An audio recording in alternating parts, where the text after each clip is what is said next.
Today's event is a collaboration between the RSA Brisbane City Network, the Australia-India Business Council in Queensland, and Bondi Labs. And we thank the generous support and sponsorship we've had from Ashurst to make this event possible.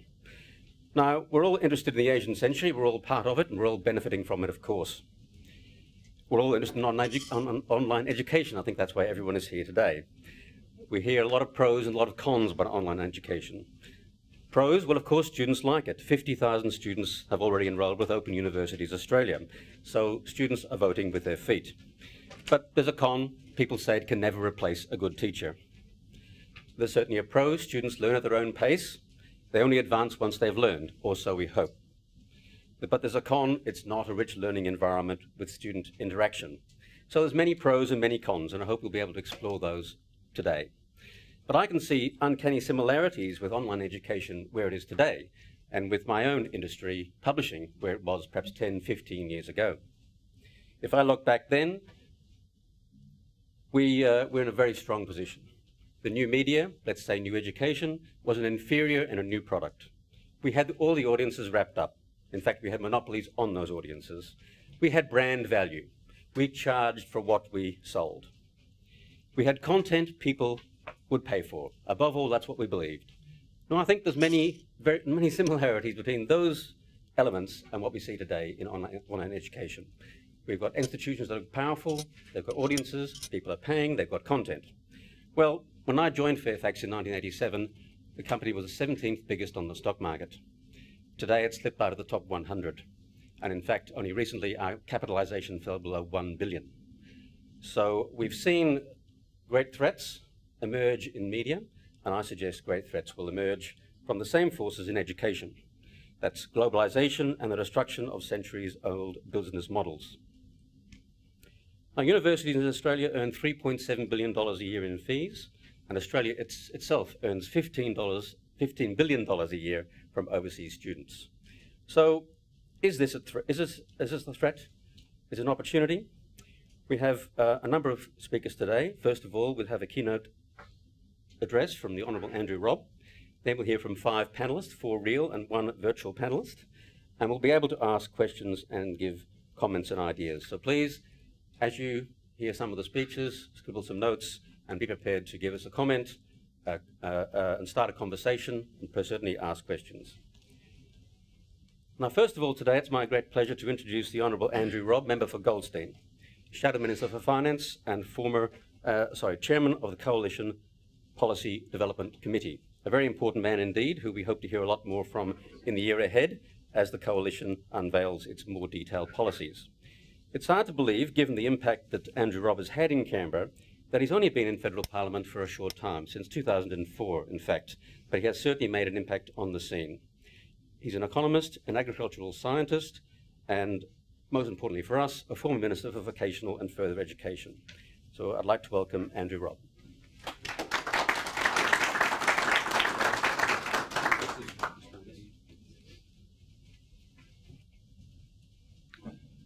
Well, thanks very much, Peter, and good morning, ladies and gentlemen. And thank you for this opportunity, which I really do value.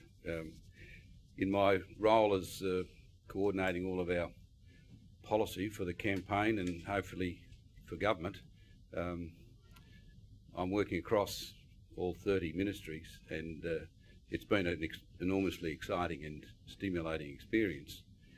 But it has opened my eyes to the what I think is a once-only opportunity that the next 30 years offers Australia. It's a spectacular opportunity in the region around us, and I'll talk a little bit about that. Earlier this year, I expressed the view that there was no reason why Australian educators couldn't be teaching 10 million international students in a decade. It was to the heads of TAFE in Victoria that I made that comment, along with other comments.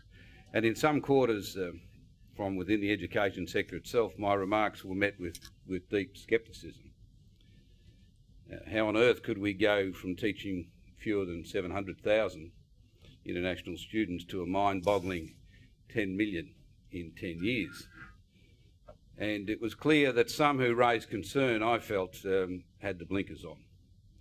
as Peter has just referred, in other sectors. There have been not dissimilar developments going on, and we have to face reality and respond to it. Their immediate thought was, how could we possibly accommodate all of those students in Australia? Well, they missed the point. While we should be aiming to increase international enrolments in country, and I think we can, the real growth opportunities are offshore. Australian university and vocational education institutions are so well placed for major bricks and mortar involvement within the Asia Pacific countries. This is not an either-or proposition. It's a blended model, in my view. The RMIT experience in Ho Chi Minh City and now Hanoi is a case in point. And I've had a lot to do with Vietnam in a commercial sense before I came back and entered Parliament, as is the recent opening of Monash University's joint graduate campus in Suzhou.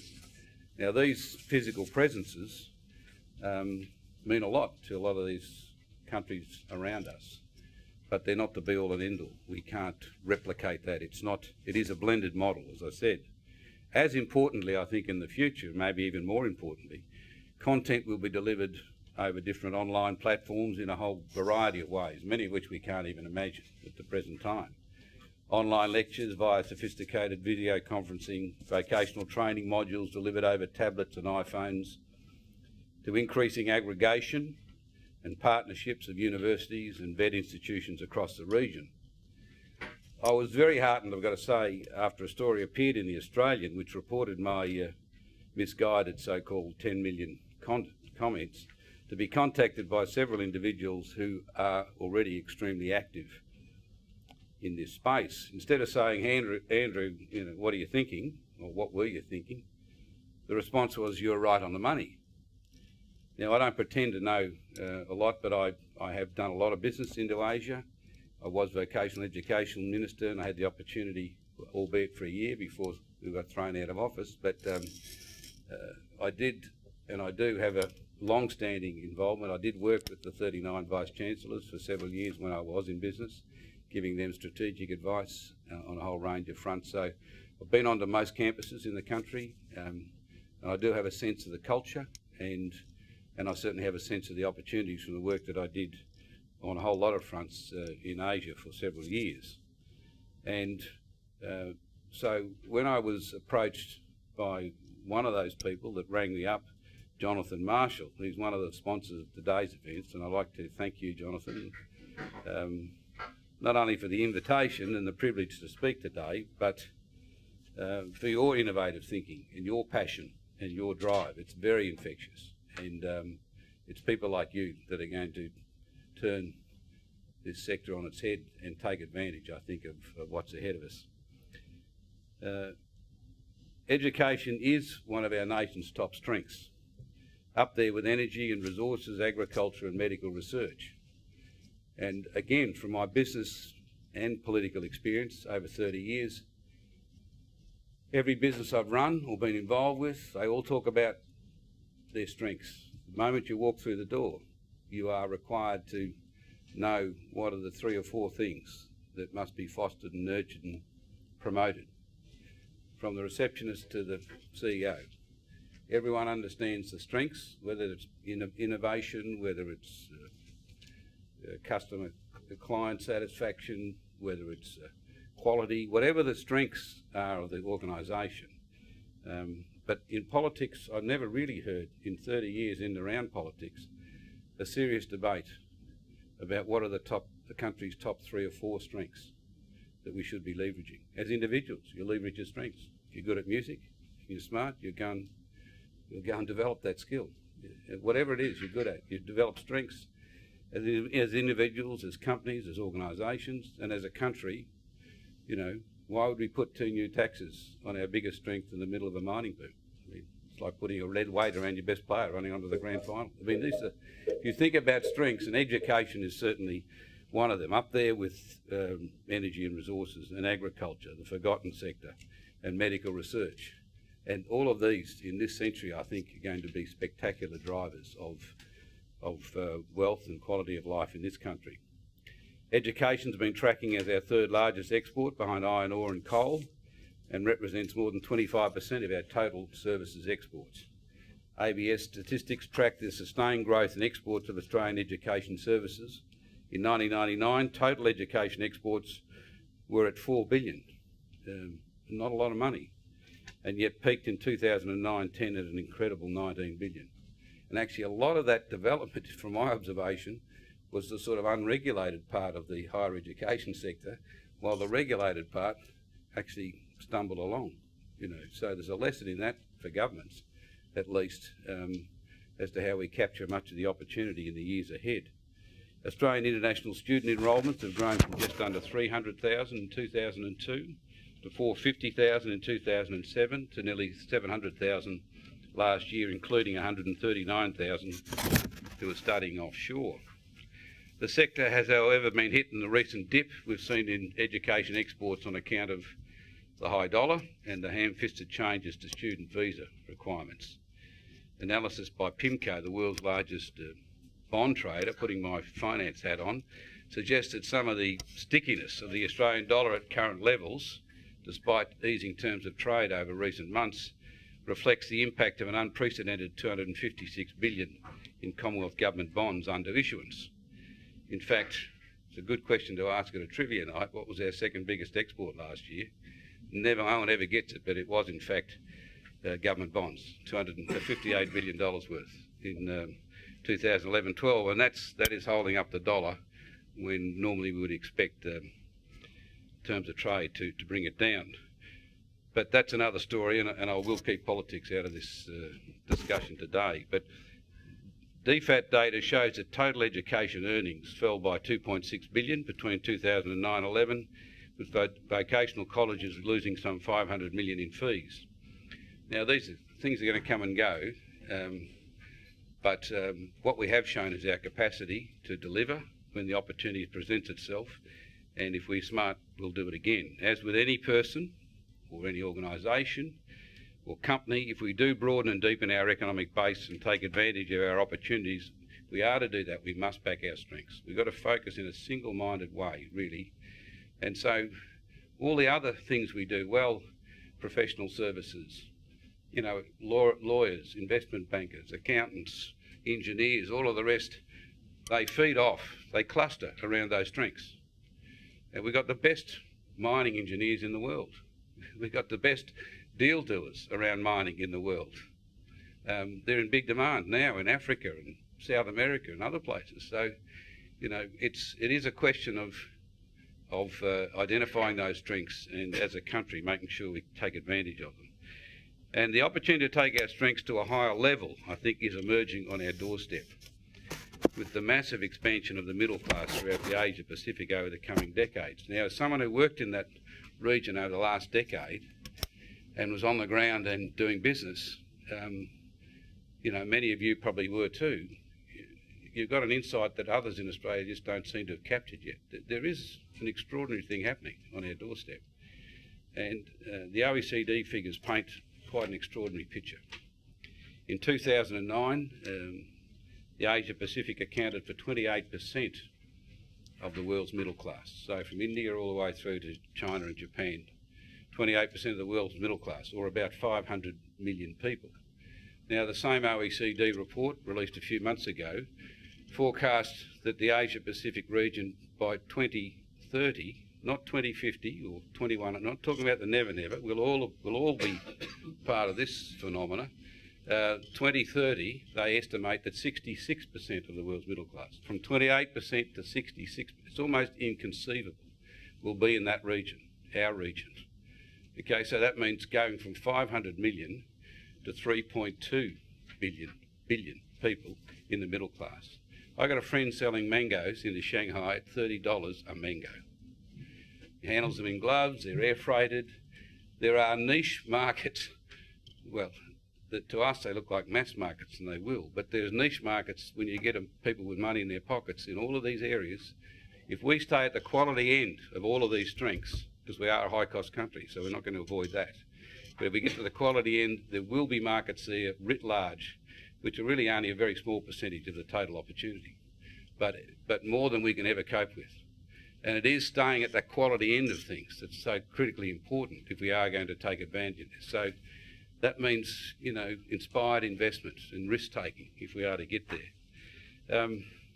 So that 3.2 billion means a growth in spending of something from 5 billion to 32 billion in the space of 20 years. It's just an enormous opportunity. With paid employment, well-paid employment is what will break billions of people out of poverty in the lower classes and into the middle class. So it's a good thing that we can do. It does give democratic and freedom to so many millions and millions of people. We've got a great alignment here between a very ethical objective and a noble objective and a moral objective that we can all meet at the same time as ensuring that you know, we benefit from it as well. Education at various levels is the crucial ingredient for all of this to happen. I looked at disadvantaged communities all over the world. I had 10 years dealing with the farmers, and I did all the negotiations for land rights in the Northern Territory in the 80s. I know the Indigenous communities in Australia so very well. There's no disadvantaged group in the world that comes out of it without education. It's at the root of other things then have to happen, but without education, it's just good money after bad. And so this, again, is a really important objective for governments, and governments that are governments of countries that are in good shape, like Australia, you know, high quality of life and all the rest. We have got a moral obligation as well as an economic opportunity to be a part of all this. So that education extends from basic literacy and numeracy, tailored vocational training, through to high-level tertiary education. For Australia, there are simply wonderful opportunities in these developing mass markets as well. We are in the same geographic region. And the advantage of being in the same time zone is seldom recognised, but in my view can't be overemphasised enough. I've run the Australian arm of a major global company that was headquartered in the eastern states of the US, in Chicago and Arkansas, and believe me, you soon get very sick of travelling 24 hours to and 24 hours back several times a year, and the endless conference calls at 2 and 3 in the morning. I was a pimple on a very big company, and no one took any account of our time frames or our concerns. It was a 24/7 job, and it was just so difficult to deal with from a family point of view and all the rest. By contrast, I've also run a company that had an Asian focus. To travel overnight there, overnight back, do all your phone calls and electronic contact virtually in the same time zone, it was just chalk and cheese. And from a quality of life, and now all this opportunity is opening up around us. So we've got the benefit of that time zone, and we shouldn't underestimate that and should take significant advantage of it. But the opportunities are not going to fall into our laps. If any of you have spent a lot of time in Asia in the last few years, the rest of the world has recognised the opportunities. The offices that are opening up all over China, the consuls from places like Germany and all the rest, they're outstripping us by a country mile. And if we don't take it, others will. And the trend to online learning won't go away. In fact, it is accelerating dramatically. We can't put our heads in the sand, as I think a lot are, frankly, and thinking, well, we'll wait till things sort of sort itself out and we might pick up a bit of this. The trend is developing dramatically. In the United States, close to 10% of tertiary students in 2003 took at least one online course. That percentage grew to 25% in 2008, 30% in 2009, and is forecast to go to 50% in 2014. So there's a dramatic ramping up of it. In education, Australia has strong fundamentals. We've got a great reputation, and we've got the technology and the capacity to innovate. But there's no time to wait, as I mentioned. Could I just look at India for a minute? The world's largest democracy with current population of 1.24 billion. It's estimated that India's working age population will grow by a quarter of a billion over the next 20 years. So the time frame we're talking about. Currently, around 60 to 70% of the Indian workforce has not completed secondary education. The need to increase the education and skills base of the population is crucial, given India's annual growth targets of around 8% on average over the next 5 years. The magnitude of the challenge was highlighted in a recent study by McKinsey Global Institute. It was found that India will need to retrain at least 285 million working Indians with no secondary education, and 150 million of these will not have even completed primary education. It's a monstrous task, and before almost inconceivable that you could do anything, quickly about it. Capacity constraints within the Indian education system present an enormous challenge. For instance, 15 million young Indians enter the labour market each year, yet current vet capacity is estimated at just 3 million, and the standard training is generally poor. It's estimated that an additional 50,000 new vet colleges would be required to meet in-country demand, and the cost of construction alone would be prohibitive. In fact, India's but it's built 35,000 vet colleges since independence in 1965. They need another 50,000 to go anywhere near meeting the sort of vet requirement. It's not going to happen. The need for vocationally skilled workers in India spans across most industry verticals, including mining, agriculture, retail, automotive, hospitality, aged care, tourism and education itself. The focus on skills and skill sets is vital. In the developing world, the requirement to upskill the workforce is paramount. Rigid qualifications, and I make this point very clearly, rigid qualifications are far less important than the skills obtained. They're attracted to Australia for our reputation and all the rest. They don't necessarily want the courses. They want the skills. And they're happy for us to provide that and to have the confidence that is being provided by a sector that has got such a reputation. But we've got to not try and force our models into their situation, which won't fit. Retail, for instance, will require an additional 5 million skilled workers by 2016. There's a similar story in regard to vet demand across the Asia-Pacific in countries such as Indonesia, Vietnam, Thailand, and of course even beyond our region, places like Africa and South America. It's estimated that nearly 60% of the predicted 600 million net additions to the global labour workforce to 2030 will occur in India, South Asia and Africa. Now, while practical vocational training will be critical to supporting growth, we're not just talking about vet, we're also talking about higher levels of skills and university qualifications or university skills are also in desperate need. India, for example, needs 4 million capable engineering graduates per year, yet it's only producing 500,000. They need 4 million. There's a perception in Australia that India's awash with engineers and they're all coming here. I mean, I was on the board of Think They're Night Merch for a few years and I also brought out lots of people writing code because I ran an IT company from India. But again, there were gaps always. You had to, as the studies have found, of the estimated 97% required of those engineers that they do train, they required extra training in order to be employable, according to the economists. Now, the great skills, great intellect, great opportunity, but still enormous gaps, even for India's own purpose, much less the skills that we might import and other countries might import. The utilisation of technology in the rapidly evolving online environment seems the obvious means of providing new educational firepower throughout the Asia-Pacific. The affordability of wireless mobile devices and the mobility they provide bring almost boundless opportunities for the delivery of online education and training. They're also empowering millions and millions of people and can provide a virtual classroom almost regardless of where they live. An estimated 120 million Indians currently have internet access, which includes about 90 million in regional areas. By 2015, McKinsey estimates that figure will surge to 450 million. 120 million to 450 million. NBN, eat your heart out. Right? But I say that, it's unbelievable what they're doing up there in the rollout of these things. Just extraordinary. Already the majority of internet access, 55%, is by way of mobile devices, phones, tablets and notebooks. McKinsey in fact predicts that India will become the first truly mobile digital society. India's online education market will be worth 40 billion by 2017, 40 billion, And that is just the tip of the iceberg in terms of the whole region. Look at just the early childhood education market in India alone. It is growing by 25% per year.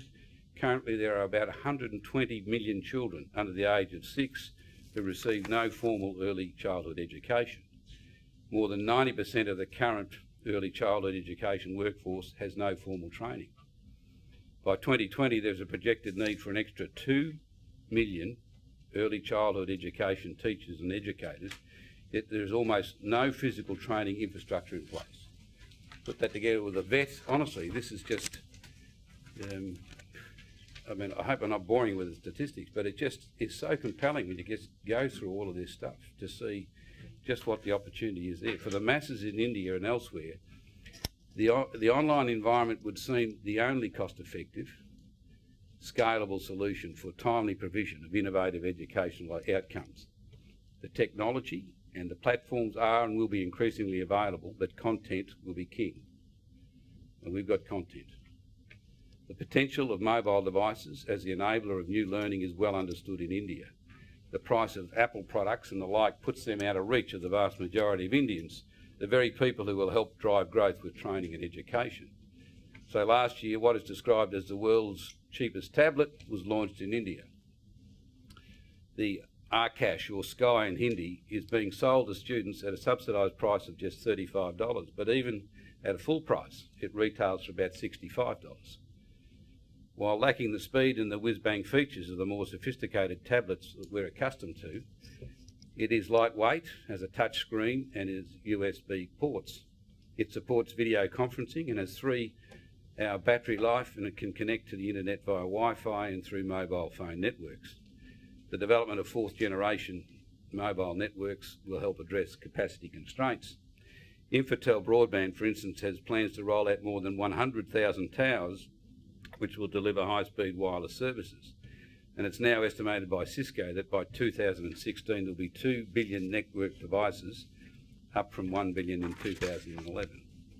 So the government's aim is to use the Akash to help provide university students access to course materials. India's Telecoms and Education Minister, Kapil Sibal, said, and I quote, "The rich have access to the digital world. The poor and the ordinary have been excluded. Akash will end that digital divide." Close inverted commas. Clearly, with sophisticated content specifically targeted to demand, the Akash and similar devices present enormous potential for delivering vocational training and base readiness education. The same applies in other developing parts of the globe, in many countries in our region. China's demand, for instance, for international education is also an evolving story. Again, capacity constraints, including fierce student competition for limited domestic places, present enormous challenges. Economic growth and increasing incomes have put overseas study within the reach of many.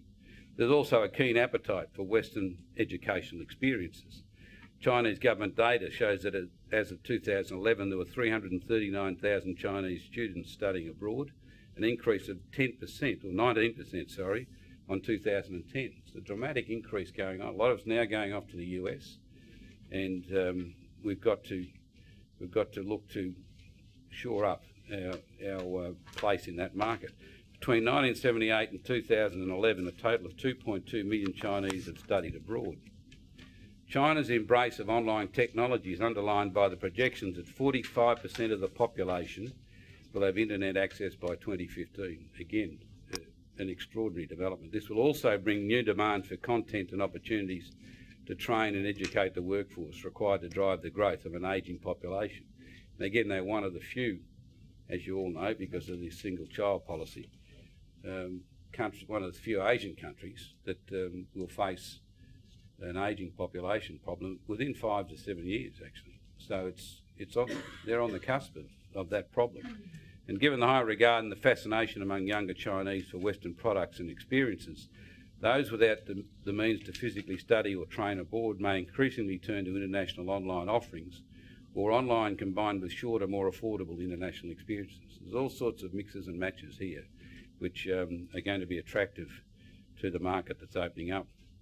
Australian universities and vet colleges in general, and many individually, have a stellar global reputation, and they have an exciting opportunity to capitalise on transformative technology to digitise and distribute their content.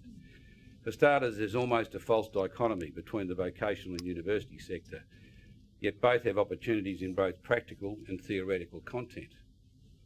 Much of the content universities sit on could focus more on the practical elements without losing their academic or theoretical heritage, and thus provide a very attractive educational product for the Indian and Asian markets, and almost an entry point, if you like, a pathway to provision of even more and more sophisticated education. But our universities just have to overcome the stigma of the words vocational and competencies and skill sets and realise they have a strategic asset they could capitalise on. For example, the University of Queensland, the University of Melbourne, the University of New England and Charles Sturt University all have world-class agricultural schools. They sit on content that could be contextualised for regional agricultural industry skills development needs, which also eventually create a pathway to qualification and certification in the future if or when there is sufficient economic viability to go down that path. Tropical medicine is another example. There are always shortages of sufficiently qualified doctors in most of the region that could benefit from high-quality, visually based digital infrastructure content developed by, say, the University of Queensland Health Services. There's not one university I put to you in Australia, and as I said, I know probably more about the collective than most people because I worked for them for a couple of years and visited most campuses. There's not one university in Australia that does not have content that could be contextualised and adapted to the needs of markets in the region, and where it makes sense could partner with existing vet operators with shared capabilities in a particular domain. I think aggregation and partnerships are going to be the model to take a lot of this forward if we are to really capture it. Even mimicking the lab experience is being tackled in some US universities. The boundaries of simulations are being aggressively pushed using the skills and the experience of the online gaming world. So people are physically sitting in front of a screen having the same experience as they would with some chemistry experiment. The visuals, the sense of it, the noise of it, you name it, it's all there. It's not a picture of an experiment, it's a simulation of an experiment. The point being, universities and vet colleges have a terrific brand they can leverage in the content they can adapt. They just need to view the opportunity through a different lens. Yet, it is seen as too costly and risky. Well, it is risky and it is costly, but you measure cost and risk against opportunity. And a lot of that I don't think is being done. Our education sector needs to approach the market opportunity as a business problem requiring a business solution, a solution that is efficient, effective and scalable. As a country, we need to identify and assess this Asia-Pacific opportunity to determine the total addressable market for potential educational products and services, start with the big picture and work backwards. Identify where the largest profit pools exist. Where's the money and who will pay? We can't go forward, unless we've got a model that is going to be affordable and is going to give us a return. It won't happen. So there's so little, compared with a lot of my business experience in the universities, there's so little focus on the business opportunities and so much, as you can, it's understandable how it arrives at that, but it's got to change. It just has to change, because if we are going to keep pace with this explosion and this revolution, then we have to do it from a very much a business focus. Once key industry customers are identified, work with them to develop products to ensure these are designed to satisfy their needs and get assurance that they will purchase the product in principle. No build it and they will come approaches. The vet sector in this country has been so hamstrung by this build it and they will come approach. You can't turn up on Thursday afternoon to do the lectures as part of an apprenticeship. You don't do an apprenticeship. The whole notion of skill sets, it frustrated the hell out of me for the year I had the job. The skill sets were seen as anathema to good education. I mean, the lack of flexibility. Companies wanted to be able to ring up and say, get your people down here on Thursday morning and Friday morning in my operation and give me these 4 skill sets. What's the price? and It's, no, if you can't turn up on Wednesday afternoon and be part of a 4-year course, forget about it. I mean, it's just, this is the mindset which we have to break through, and it is the mindset that's going to so severely cramp, in my view, the opportunities. We need to identify low-cost, scalable distribution channels and potential partners whose product complement ours while targeting the same customer group. Totally different sort of people, different companies. You know, Google and all these groups, they've got one end of the, you've got one part of the equation, but our education group have got the content. We've got the critical part, but you've got to put all these together. We need to design core products to be adapted for different markets without significant and costly rebuilds, similar to the standard car platforms. We need operational excellence as a key to sustainable design and success. Design a lean business system that can scale efficiently to produce premium products at low cost. Growth in demand for education both domestically and throughout the region is not going to be driven purely by secondary school leavers. In fact, they're really only a small part of the picture I'm talking about today. Demand for skills and qualifications will constantly change as workforces adapt to technological and economic development, and in this context it is demand from the adult population that will really drive growth. As many adults already work and don't have the capacity to attend regular bricks and mortar institutions, the advent of online and electronic education is a true enabler. The literature is now awash with examples of this, especially in the United States. This evolution will be very difficult for many individual educational institutions, and a successful transition may well involve establishing autonomous business units unencumbered by existing processes and priorities. In many cases, this will involve partnering with innovators. I think this is a really critical part of all this. You can't burden a whole university with everyone trying to think, how do we get into this space? You know, look at companies like GE and others. A lot of companies, they set up, you know, independent arms of their business to explore all this new space. Different metrics, different approaches, different expectations. Some win, some lose. But it's the way to do it. It's been done endlessly by successful global companies and others. Our educational institutions, and they can partner. The opportunities to partner and have things funded, but without exposing the whole university to the outcome, good or bad. They can stepwise get into this business and do it quickly, So we need, I think, as many adults as we can having this opportunity for lifelong learning. Furthermore, enormous online opportunities exist to both enhance the educational experience within Australian universities and vet colleges themselves. We are starting to see lecturers streaming lectures where they're in one box, and slides and other teaching aids have been clearly presented and are in sync in other boxes that people can, other windows. Others are preparing similar online lectures but using them for what they call hybrid teaching, where the homework is to look at the lecture, and the lecture time is a time to then have very interactive dialogue and learn that way. Targeting our online educational effort. While this online adaptation of traditional teaching methods will have a useful place, capturing the extraordinary educational needs in our region will involve highly sophisticated new age educational products using enormous creativity and innovation. We can't kid ourselves that it's just a matter of putting someone up in front of doing the usual lecture and taking a video of it. It's just, which is still, I bet if you ask most, they give you that sort of example across Australia. I mean, I'm not saying that the opinion leaders, but so many who are involved, and you need all these people thinking and contributing to the solutions. The new products will have to take account of illiteracy and innumeracy, be user-friendly, visual and interactive. It will involve role-playing scenarios developed by smart but simple apps. Fundamentally, most people learn by seeing and doing, not by reading abstract texts and complex theories, and especially if you haven't had primary education, it makes it even more difficult.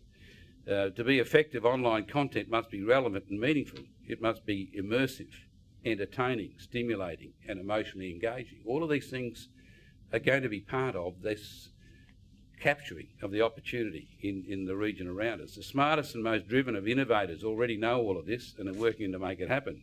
They see a market opportunity as a business problem that requires a business solution, not an academic solution. A solution that is efficient, effective and scalable. They're building relationships and partnerships on identifying need and developing content.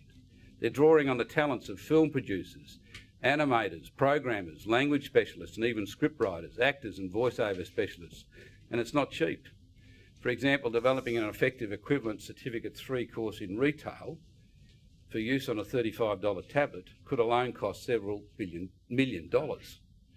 But at a price point something below $100, together with the tablet, it could be available to just tens of millions of young and older people who are in retail, accessible, interactive, takes account of their level of learning, and the profit margins, given the scale of the market, are just huge. Right? But it requires all of these relationships, and it requires knowing the business people in those countries who will take that out, take your product, and knowing what product is needed, exactly what skill set is needed, at what level these people are at, how you pitch this product. The people who are involved in this are spending time up front in the design phase to ensure better end products and effective online content. Content which sees students or employees becoming immersed in a story-based curriculum. For a lot of those at that level, a story-based curriculum is the only way to engage and to get them to absorb things in a very quick and effective way. They're developing products that are intuitive, with extensive user testing, ensuring user interfaces are user-friendly. It's not an approach which is common or is known to universities. I mean, if you look at the history, education was difficult. High education was a difficult commodity to come to. You were privileged to be there. They didn't spend a lot of time out sort of seeing how to best present the product and design the product. Never have. There's not a culture. There's not a culture that's going to be that's needed in this. That's why we need different people and different approaches to combine with those who know the educational content. They're working on designing such core products and platforms that can be readily adapted to different markets without the need for costly rebuilds. They're focusing on operational excellence, with market scale providing the scope to deliver premium products at a necessary low cost. The ultimate return on investment can be spectacular, given the numbers of potential customers. But there's a huge first mover advantage in all this, I've got to say. There's risk with first mover, but there's huge first mover advantages in all of this. I understand concerns about the advent of the free, massive online open courses and the impact they'll have on the way academics and universities work and teach. However, remember, there isn't a business model for MOOCs that stacks up, but they do underscore already that there are very large numbers of people following MOOCs who traditional higher education is not reaching. There's a market there which is not being reached. MOOCs are also highlighting the power and the potential of collaboration by quality professors, teachers and instructors across the educational space to improve the skills being taught and the qualifications on offer. Michael Jones, Google's chief technology advocate, recently spoke of movie star professors. And while I'm not going to get into that debate, there might be a few here today, but I can envision collaboration by leaders in a field resulting in top quality branded product for use in teaching, and much of the content involving animatics and simulations. The collaboration might result in a purely online or electronically delivered course. However, it also could result in a flagship on-site course, perhaps a residential period as a proportion of full course, one semester in 6, for example. The premium product offered through collaboration could well increase overall demand for the course based on the appeal of an in-person component hosted by a world-leading team. We've got to look at this as not a threat, but what does it teach us, these MOOCs? Collaborative teams may even be cross-disciplinary, drawing together relevant aspects from different spheres. And indeed, that may be one of the best ways to make the most of collaboration. Australian university and vocational education has an enviable brand reputation, but it'll only take us so far. And we need to be among the first movers because others are acting on an opportunity. And I do sense a sort of complacency that, and I suppose a confusion about, what do we do? But there's no sense, a bit like the crisis of confidence that currently is pervading so much of Australia in so many different areas, both consumers and business. No one's prepared to put their head above the the parapet and have a go. And there's got to be people like the opinion leaders in this room who go out there and give people the confidence to step over the line and start to do something, take some risks, because, you know, the time and the money spent in the next 3 or 5 years, I think, will be of great importance in terms of seeking and reaching a lot of this opportunity. German, Singaporean, Malaysian and Israeli vet training entities are already rapidly setting up operations in India. They're developing partnerships like Israel in agriculture and Germany in automotive. They're adopting blended models, utilising both technology and training the trainers. Several large Indian private education and technology companies are also establishing partnerships with US educational publishers to deliver online skills development content in India. Elsewhere, global education leader HMF is combining with leading Korean wireless service provider SK Telecom to develop and deliver world-class educational content to mobile devices. And in Singapore, the Ministry of Education will launch a sophisticated online learning portal in 2013. Complacency and narrow-minded thinking will be our greatest enemy. Simply providing some course material in PDF form without visual engagement and tactility simply doesn't cut it. But I understand how the need to evolve to meet global demand is a daunting task. It has resulted in a reluctance among universities, major vet operators, including TAFEs and even private early childhood education providers, to invest or collaborate in the production of high-quality online content. Yet education is a key part of the next wave of microeconomic reform that will boost productivity, innovation and ensure Australia's prosperity in the decades ahead. Online and electronic education have a key role to play in this next microeconomic reform stage. To this end, government can play a critical role in fostering a more entrepreneurial, risk-taking, innovative response from our university and vocational education institutions. Firstly, reducing very significantly the strangling red tape is fundamental. And I was witness for a year to the buildings full of people just receiving all of the reporting material that was coming back. And 99% of it never really touched the sides. It is again part of this culture of covering backsides and risk minimisation, and we've got to change this culture. And I can assure you, if we get the privilege of government, we are going to dramatically tackle this reporting requirement culture. Not the standards. Standards are fine. It's the reporting on these and removing personal responsibility. We've got to restore a culture of personal responsibility in this country, and ensuring that people that have got a job to do and to deliver standards, they do it. If someone turns up unannounced and they're not meeting the standards, they've got a problem. But in the meantime, they haven't got dozens of people filling in forms and reporting every single move that takes place within their organisation. We can fundamentally change the mindset in this, and we must. Secondly, there's much greater need for management autonomy. To me, the TAFEs, the biggest difference I saw around the country was where, like in Victoria, they've been given a significant measure of management autonomy, they thrived. Everywhere I went around the world, Holmes Glen, Box Hill TAFE, in partnerships, well known, making big strides. The rest of the country, I had even an example a couple of years ago where the Vice-Chancellor of one of the universities in a major part of New South Wales rang me in desperation. I was in opposition, but he said that Labor was still in power in New South Wales, so I didn't have much influence there either. But he said, we've got an opportunity in Dubai.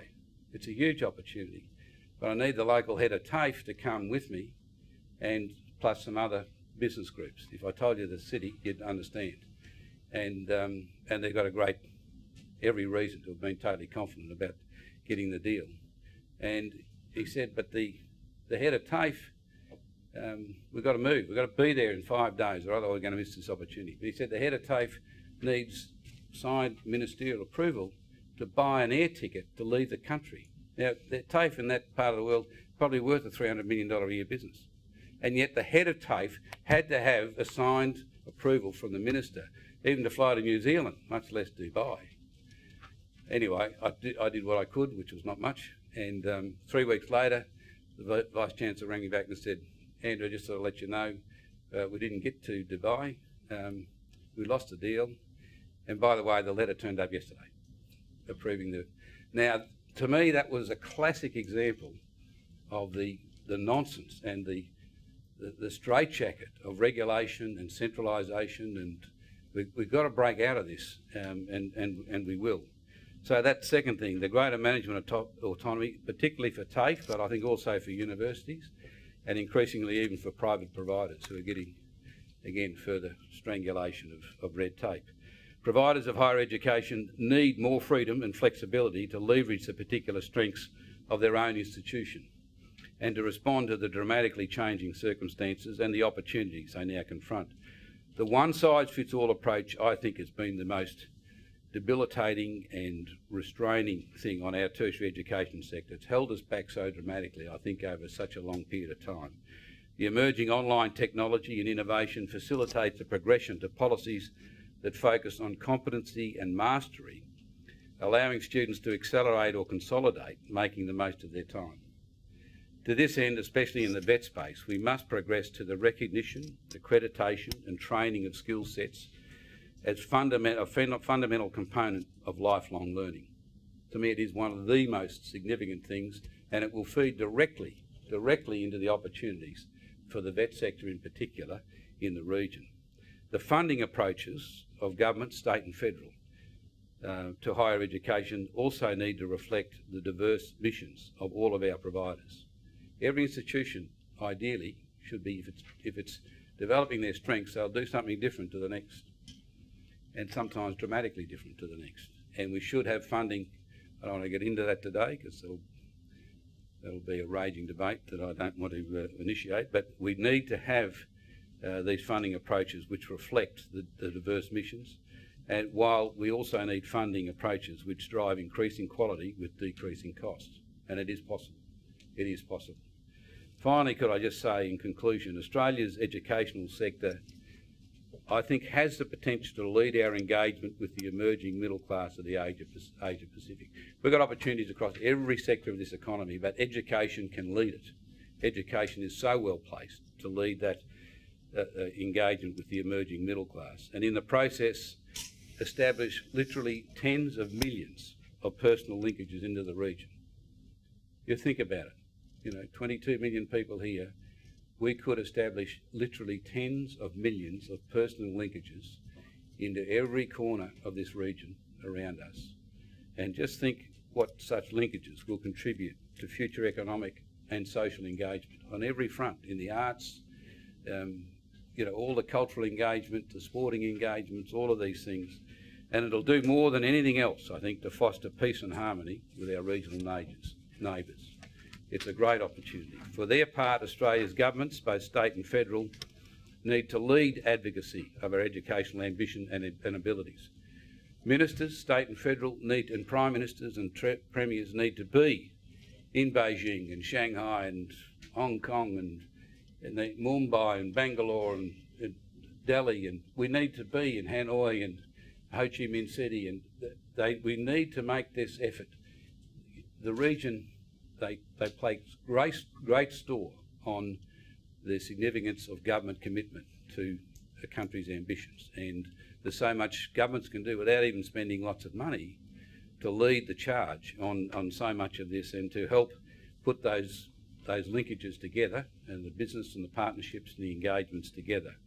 So, but do it in not a predatory way, but in a way which treats our Asian Pacific neighbours as potential partners. And I tell you, I can't underscore this enough, after many years of doing business in Asia, and after Asia having had over a century of colonisation of one sort or another, the potential for humiliation, the potential for being felt that they're being treated as second class, it's enormous. They only scratch the surface with a comment or whatever, a little bit, and you've got you pay for it for potentially for decades. But there's a great sensitivity throughout most of the region about our engagement. We have to do it in a way which shows respect for the people, their cultures, and for their way of life. And it means that Australian governments and Australian society, I've got to say, must be ready for deeper relationships with Asia. Not superficial, deeper relationships, real relationships, so that life's built on trust in our families, in our business world, in our organisations, and between countries. And you don't build trust without true engagement, true friendship, and true respect for one another. So on that note, the future for our university and vocational education sector, I think, is rich with opportunity if we only have the courage and the freedom to grasp it. Thanks very much.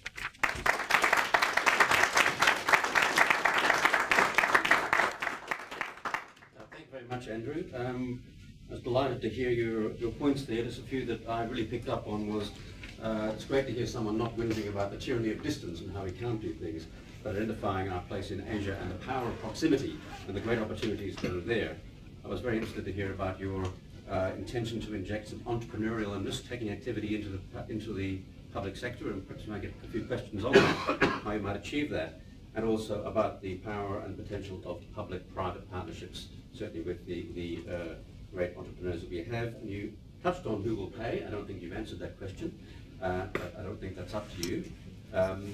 Now, would we do have a few minutes only for some questions for Andrew? Yeah, thank you, sir. Could you identify yourself, please? My name is Pradeep Khanna. I'm coming from Sydney. I actually run an initiative called Integrating Australia with Asia. My question, first of all, I think it was a beautiful speech. Thank you. I was actually quite impressed by your awareness about Asia. There is no one single Asia, but it was very, very well informed. Globalization and digitization are very strong enablers for flattening the world. Now, you mentioned that content is king, in this kind of environment. But you've got Stanford, which is offering free classes online. So will a student sitting in Asia choose, QUT, or will they choose Stanford? Number one. You made another very good point that we should focus on niches. And you gave an example of agriculture. And herein lies, and very true, so here lies the conundrum. Some of the universities in Australia had zero enrollment in agriculture last year. So do we have the skill base? Good question. Number three. Sorry, I'll have to interrupt you. We Sure. can't have three questions. Okay, understand. I will have a chat offline with the... Okay. But the point is that the first mover advantage is not going to be there. Yeah. Well, I still think we're in the very early stages of what's happening. I mean, the sophistication of the products that are really going to reach so many billions of people has not arrived. I mean, it's on its way, but it's not what Stanford and the other major US universities, it's not what they're pouring out, okay? It'll go, and they will ultimately get there, but I do think that there is other things that will attach also to the attractiveness of content. We've got the content, and in some areas we've got the brand to leverage that content, but there will be things like partnerships with job providers, right, with job search agencies. Now, at the end of the day, you want the education so that people get jobs, so that they can increase their quality of life. That's the objective of this, not education in itself. It's education for a purpose. Now, we are, again, because of the geographical situation, because, again, the instinct about Asia is still a long way to go, but it's still much stronger in this country than it is in a lot of the competing countries. And the capacity for all sorts of partnerships where we link up with business groups in India, in Vietnam, in Thailand, in Malaysia, in China, which can carry our product to the people, right? So what if you're a company selling insurance in India, and you take a tablet with my content and you sell it with your insurance products to all sorts of, I mean, you're a pharmaceutical group. You take, again, you take the same sort of principle. You know, we've got to think about, in an unstructured way almost, about the opportunities for delivery.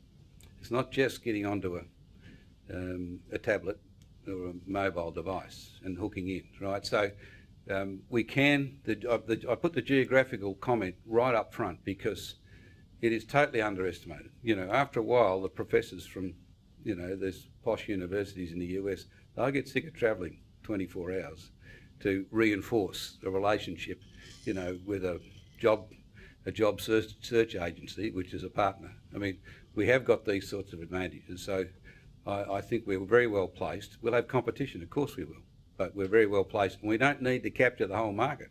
We get 3% of the market, 1% of the market. We've probably got more than we can ever cope with, right?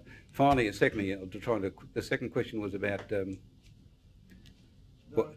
You see, we find in the niches that we have the competitive advantages, there is no interest. Like there is zero involvement in agriculture. Agriculture. Agriculture is I did say on the way through, the forgotten sector. We have got a real problem in Australia with the lack of empathy in our cities with agriculture. We're one of the most urbanised countries in the world. 50% of our population is first or second generation. Many of the others in the cities, even if their history is 6 or 7 generations, have got no physical or historical contact with the agriculture. So I accept that we have got wonderful skills out there in agriculture. But as going forward, I think it is the century of agriculture. I mean, we're talking about education today. I think it is the century of agriculture. I think the North presents an unbelievable opportunity for us to develop. I won't get into that. I could give you another hour on that one. But, you know, it's just rich. But education, with agriculture, I mean, I was on the board of Sinclair Knight Mertz for a few years, consulting engineering group. A lot of the groundwater work and that in agriculture is world leading, right? And the Indian authorities know that, and we do have to have a complementary campaign in Australia with people to raise the significance of agriculture and doing things like trying to develop the north of Australia where 70% of the waterfalls and there's over 13 million hectares of arable soil, none of it used for farming purposes. Doing things like that can inspire the interest of young people in agriculture again in Australia, but you've got a valid point. Thank you. We'll take just one more question, and the minute, Minister, I'm sorry, that's a bit premature. The opposition spokesman will be allowable later on to answer more questions, but on the matter of brand, I would say that of course Harvard and Stanford are great brands, but I come from a company which had great brands and thought we had the world at our feet, and there are many new brands. There's an opportunity whenever there's a disruptive change for new brands to be created. Google, YouTube, Facebook, you name it. So there are opportunities there for brands as well. One more question. One more question, yes, sir. My name is Colin Kennard. I'm a retired academic from the University of Queensland, and I've been involved for the last 40 years in going into Asia through either AusAid or the government sponsorship or through my International Scientific Union. I want to point out one of the things that online is weak in, and that's practical experience. You mentioned chemistry in going through your speech, which was very interesting, but there's nothing like adding, say, an acid to a metal and see a reaction. You can't do that. You can't get that personal experience. What happens if you make a mistake? So what I'm saying is that online is only one step. You've also got to have practical laboratory experience. Okay, well, the point is, I suppose my point is that we have literally got billions of people in the world who, in the foreseeable future, will never have access to practical laboratory experience, right? I mean, like I said, there's been 35,000 vet colleges built in India since 1965. They need another 50,000 just to touch the sides with what they need today, right? So, to me, if you can take someone, you know, up a knowledge scale through the use of online activities, including a lot of this simulation, I mean, you go to the University of San Diego and walk into their simulation booths, and you're walking through a bridge, a construction bridge, and you can see all of the design features, and you feel physical. It's a three-dimensional thing, and you are. It's all around you, right? And you can see where, from the design point of view, they missed. There's gaps in some of the bridge which will never be picked up, even in practice, even if with the naked eye on plans. You can correct mistakes. I tell you, it's a whole new world, which is just mind-boggling. And the real experience, you are there, you're watching it, you're seeing it, you're feeling it, you can see what happens if you change things, right? So these sorts of things are increasingly captured on smaller and smaller mobile devices. And it's not, I agree, it's not totally the same, but if you get people a long way along that curve, they're probably then in a position to even travel or access, you know, other avenues where they get more practical hands-on experience. Thank you. Ladies and gentlemen, I'd like you to join me with thanking Andrew Robb.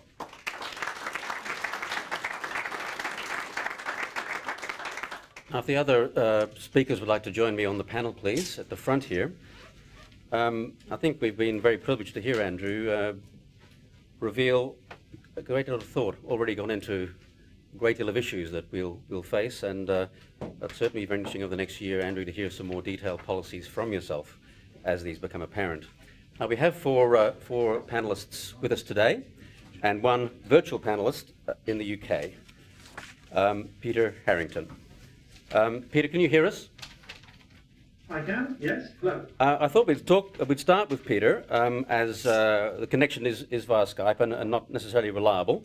We're going to hear from each of our speakers for 5 minutes only each, please, everyone. We are running a little bit late already. So we have a simulation, a virtual member of our panel from the UK. Peter Harrington is an RSA Fellow and the founder of SimVenture in the UK. Many people have had simulated businesses. In fact, I had one of my own, an online procurement service for small business in the 1990s. I say simulated because there was a business, it was online, but there wasn't actually much money coming in, so I'm back as a journalist. But Peter has actually made a business out of simulated businesses. It's a business simulation where people create a virtual company, they go through all the pitfalls, the pluses and minuses, and see how it works. Peter, we'd like to hear from you now. Thank you very much. Well, thank you very much, and good morning. It's 1 o'clock here in the morning. Well, actually, it's 1:50 here in the morning. I'd like to say I endorse a number of Andrew Roberts' points, particularly working in different time zones. I've spent the last 2 days at the UK Association of Business Schools conference, and whilst I might deserve a sort of Lance Armstrong pick-me-up, I can assure you that the next 5 minutes are brought to you entirely drug-free. In the next few minutes, I want to do the following. Just share my background so you have some context for what I'll say, highlight the significance of the education global market, explain why the failures of online learning are a real threat, as well as opportunity, and why the future, the speed of future change is going to surprise everybody. So first of all, is this coming through okay before I go any further? Yes. Yes. Okay, excellent. So let me kick off by sharing my background. I'm a bit odd. I'm a serial entrepreneur, but I also have a deep interest in education. 12 years ago, I was speaking in universities to groups of students who wanted to know more about business and entrepreneurship. And it was during this time I discovered that traditional teaching methods in those subjects weren't that effective nor efficient. And to cut a long story short, I gathered a small team that built a vocational business simulation so students could repeatedly set up and run their own virtual company and practice in a highly engaging, authentic and experiential way. And in fact, the design principles that Andrew Roberts talked about are all incorporated within the simulation. And the team launched SimVenture, that's the name of the simulation, in 2006. And the software quickly won a number of national awards, and now is used by well over 100,000 people worldwide, and that number's growing very quickly. And lots of impact studies are proving out the value of the software, both for students and teachers. And it's now a global leader. And since launch, over the past 6 years, I've visited hundreds of universities all over the world, and SimVenture is used all over the globe. But one small corner where SimVenture is not used is Australia.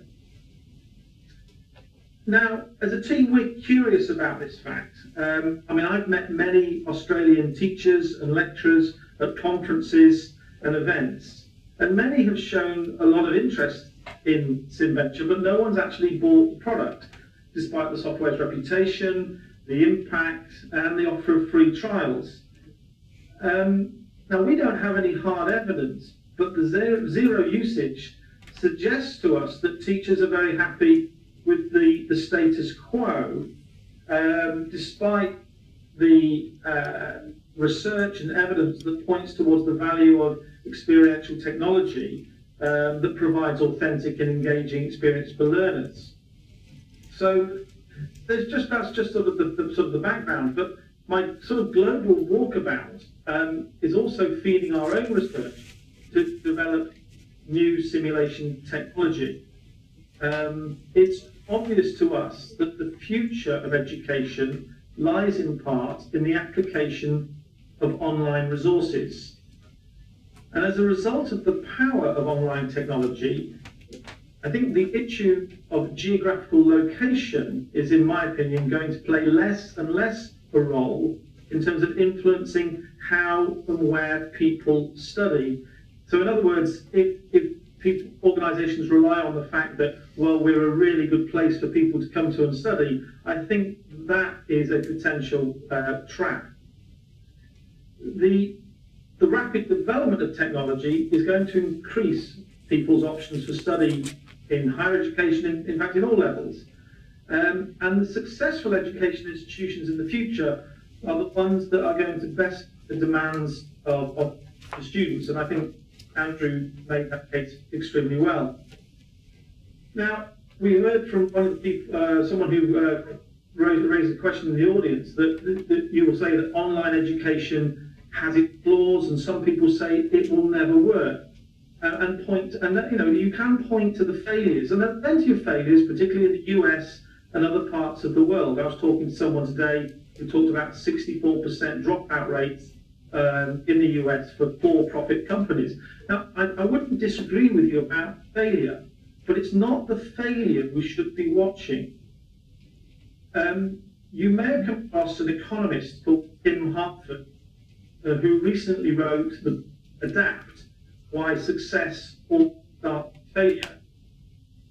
You may have also read Stephen Johnson, who wrote Where Good Ideas Come From. And both books note parallels between innovation and evolutionary biology. And they demonstrate that it's the continuous learning from failure that ultimately brings about fundamental change. And my point is here, there's an awful lot of failure going on with online technology, but it's advancing things all the time. It's finding out what isn't working. And that really takes me up to my last point, because I've only got 5 minutes, as I said. When online education courses are created that really appeal to the market, I think things will change very.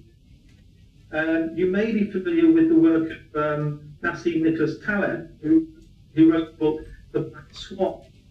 I recommend it as a read.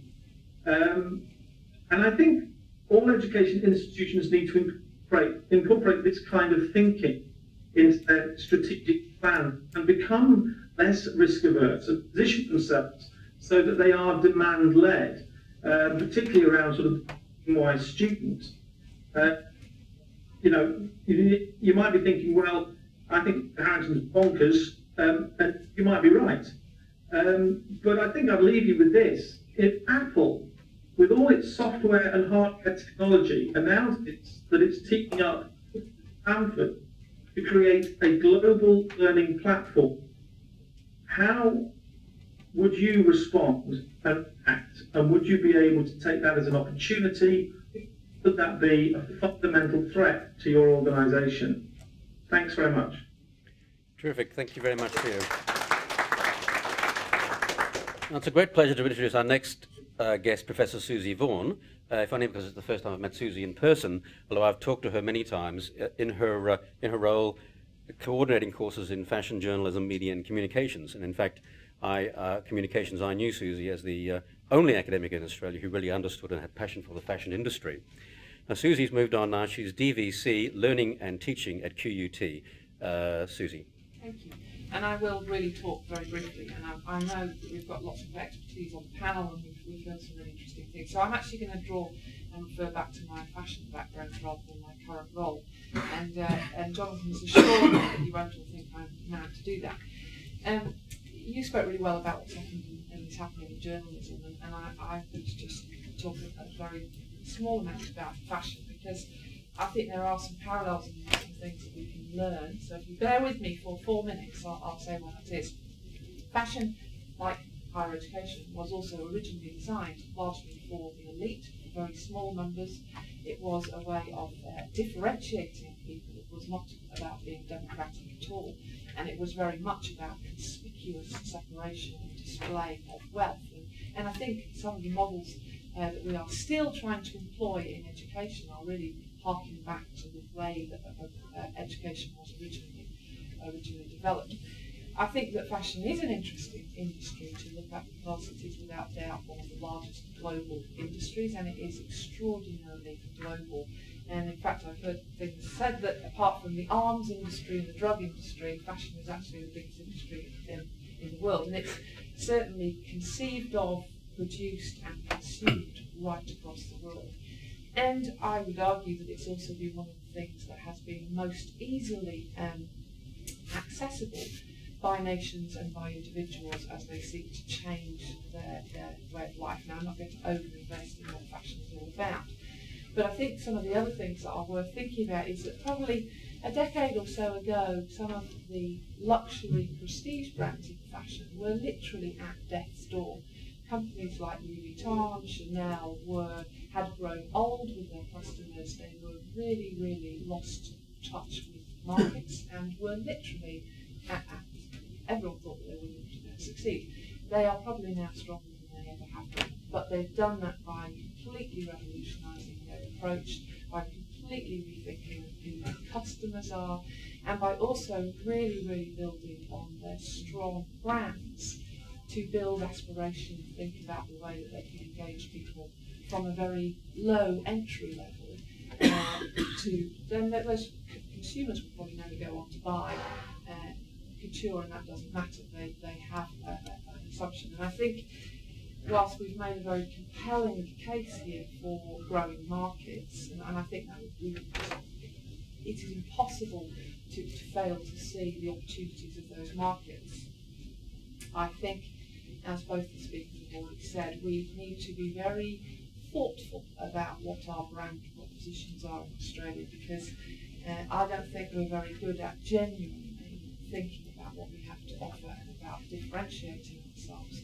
And I think some of those comments about producing premium products at low cost, let me tell you, fashion is a very, very good one to watch in terms of that, because you very quickly end up with very, very cheap, very generic product which serves the low-end market.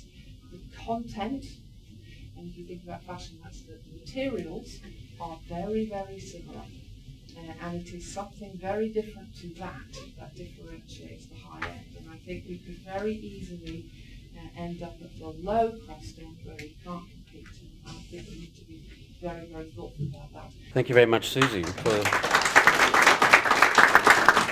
very thoughtful comments. And those high-end, low-end comments do echo something that Andrew Robb said, which I think was very important for us to stick with the high-value products.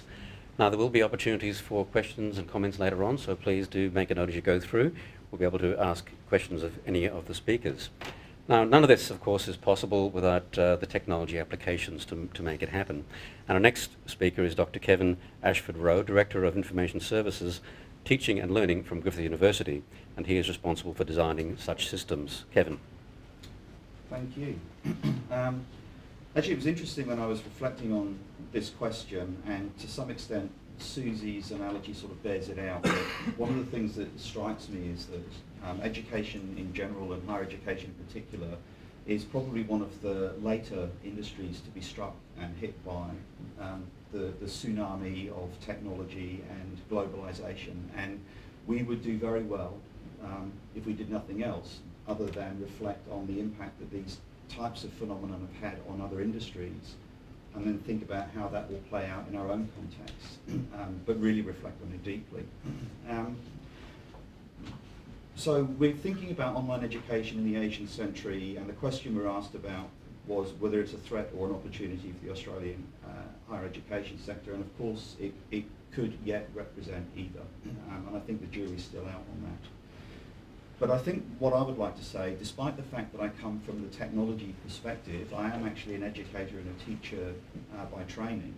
And I'd like to paraphrase Marshall McLuhan in '64 when he said, it's the medium, not the message. And I actually think it's the message, not the medium. And I think to some extent, Shadow Minister Rob said something similar when he talked about content being king. I think that what Australia has to offer, and one of the areas where Australia can take an edge and take a lead in this, is its understanding of curriculum. And I mean good quality curriculum, well thought out and relevant curriculum.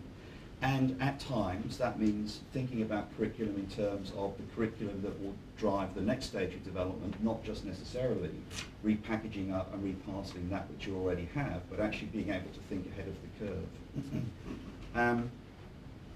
And I think that one of the essences of good curriculum is good instructional design, and I come from an instructional design background, and I think that it's that ability that Australia probably has in abundance, people who are able to think about content and think about how you purpose content and make it relevant to the particular audience and in the context of the environment in which you will be delivering it.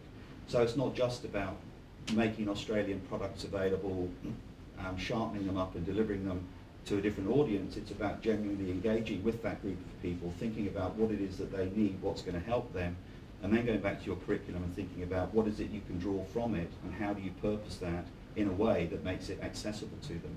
Because I think if you take technology out of the equation, future education will be driven by those organisations that are best able to enable access to that learning experience for students.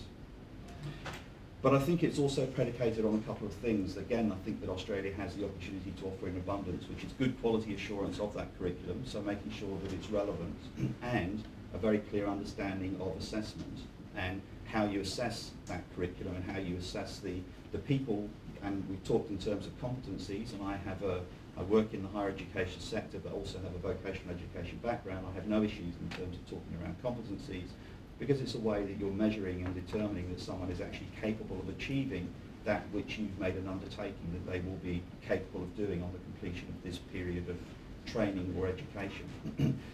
And again, I think that if we understand the essence of the authenticity of the assessment experience, we can very well use modern technology to mediate authentic and valid and reliable vocational educational assessments using technology by distance.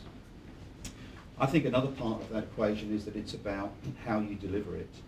And other than waiting for technology to catch up with the high-end and media-rich content or mechanisms that you want to deliver your content, I think we have to understand the advantages that Asia in particular has. And again, Shadow Minister Rob talked in terms of a very well-developed and very mature 3G network and a 4G network coming in behind it. So I think what we have to do is design and deliver and develop content that's capable of being delivered through the mechanisms and the devices and the access mediums that those people who will hopefully be future clients are able to access through. So that's about understanding what it is that they have within their context that enables them to access what it is that you want to offer. I do think that there are some other factors at play. I think there probably is a requirement for daring leadership, and it does concern me a little bit more broadly in the higher education sector that we are very conservative, and sometimes being conservative can help you, and it hasn't hurt us. We're still here after 800 years. But I think we are probably facing bigger and more dramatic changes than we've had before, and I think we're moving globally from an industrial to an information age, and we're very much on the cusp of that. And this new information age and the knowledge economy that will bring with it, I don't think we yet understand exactly what those industries will look like and how they will play out. But I think we can take the opportunity to position ourselves well to benefit from those. I think finally, in concluding, I am an Australian. My accent sometimes gives me away, and technically I'm a West Australian, but you might not get that from the accent altogether. But one of the things I'm aware of in Australia is I think Australia is a pioneering culture, has come out of a pioneering culture. I think Australia and Australians have great innovation, capacity for ingenuity, and a great tradition of achieving outcomes predicated on what the available resources are. And I mean, you know, really great outcomes based on those resources. And underneath that, Australia has an innate competitive streak and a desire to be the best. And I think if you're able to pull those resources together in one place and channel them appropriately, then there's no reason why online education in the online education in the Asian century couldn't actually be a very great opportunity for Australia.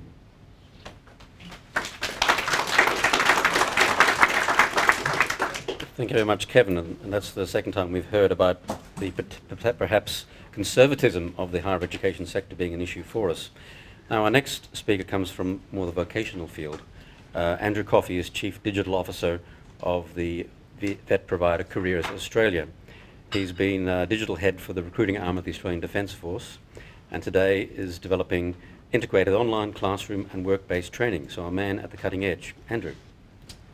Fantastic. Thanks for that, Peter.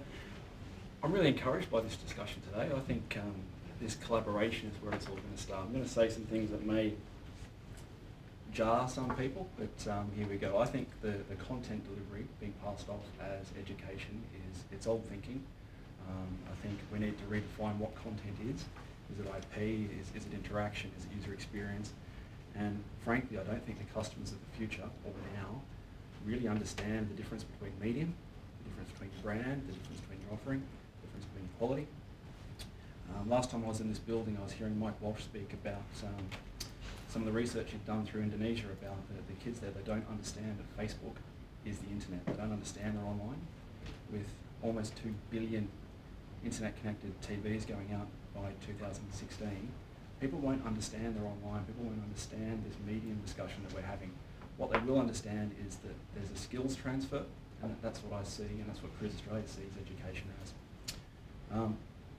This has been going around for a long time. This whole online is adaptive. You can learn at your own pace. You can learn at your own leisure. You can do it at home. You can do it on the run. It's the same selling that was done with interactive CD learning. It's the same selling that was done with cavemen painting on walls. It's the production of a message and people consuming that message as you move past it, and in some way, it's just not the way of the future. For me, all the advancements are around the interaction and the connectivity that's happening behind the scenes. By interaction, I mean interacting with people through a technology. Now, it's clear that on some scales, you can go all the way and have artificial intelligence in its own right, at its own pace, teaching humans. There are plenty of people who are looking into this. The American arm is one of them with their human emulation scheme. Will it work? I don't think so, frankly. I think there's an inherent human interaction that comes with and is implied with some of the educational outcomes of education. Many of the industries that are dangerous, I think, have the greatest opportunity to leverage off this. I think the logic around that is if it's dangerous to teach, you're probably better off teaching in a non-dangerous environment. So things like electricity or chemistry, perhaps. You're better off having a pre-learning stage or a fundamental conditioning stage before the education takes place, and then you can have some sort of collaboration with business to move that forward, like a virtual internship, perhaps. And I'm running through this quickly because we are a bit behind time.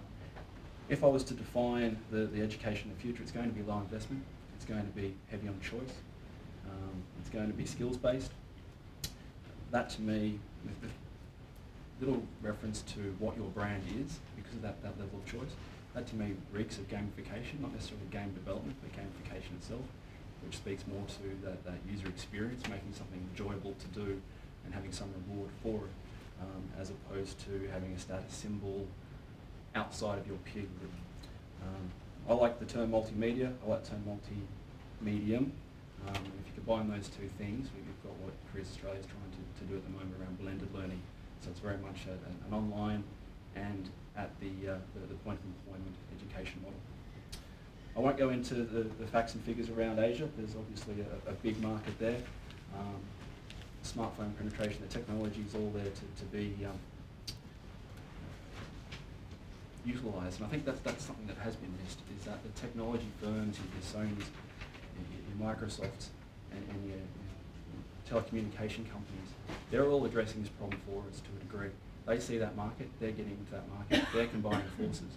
With all those televisions out there, there's a Xbox attached to them, there's a partnership with the ISP, all that stuff's being done for you.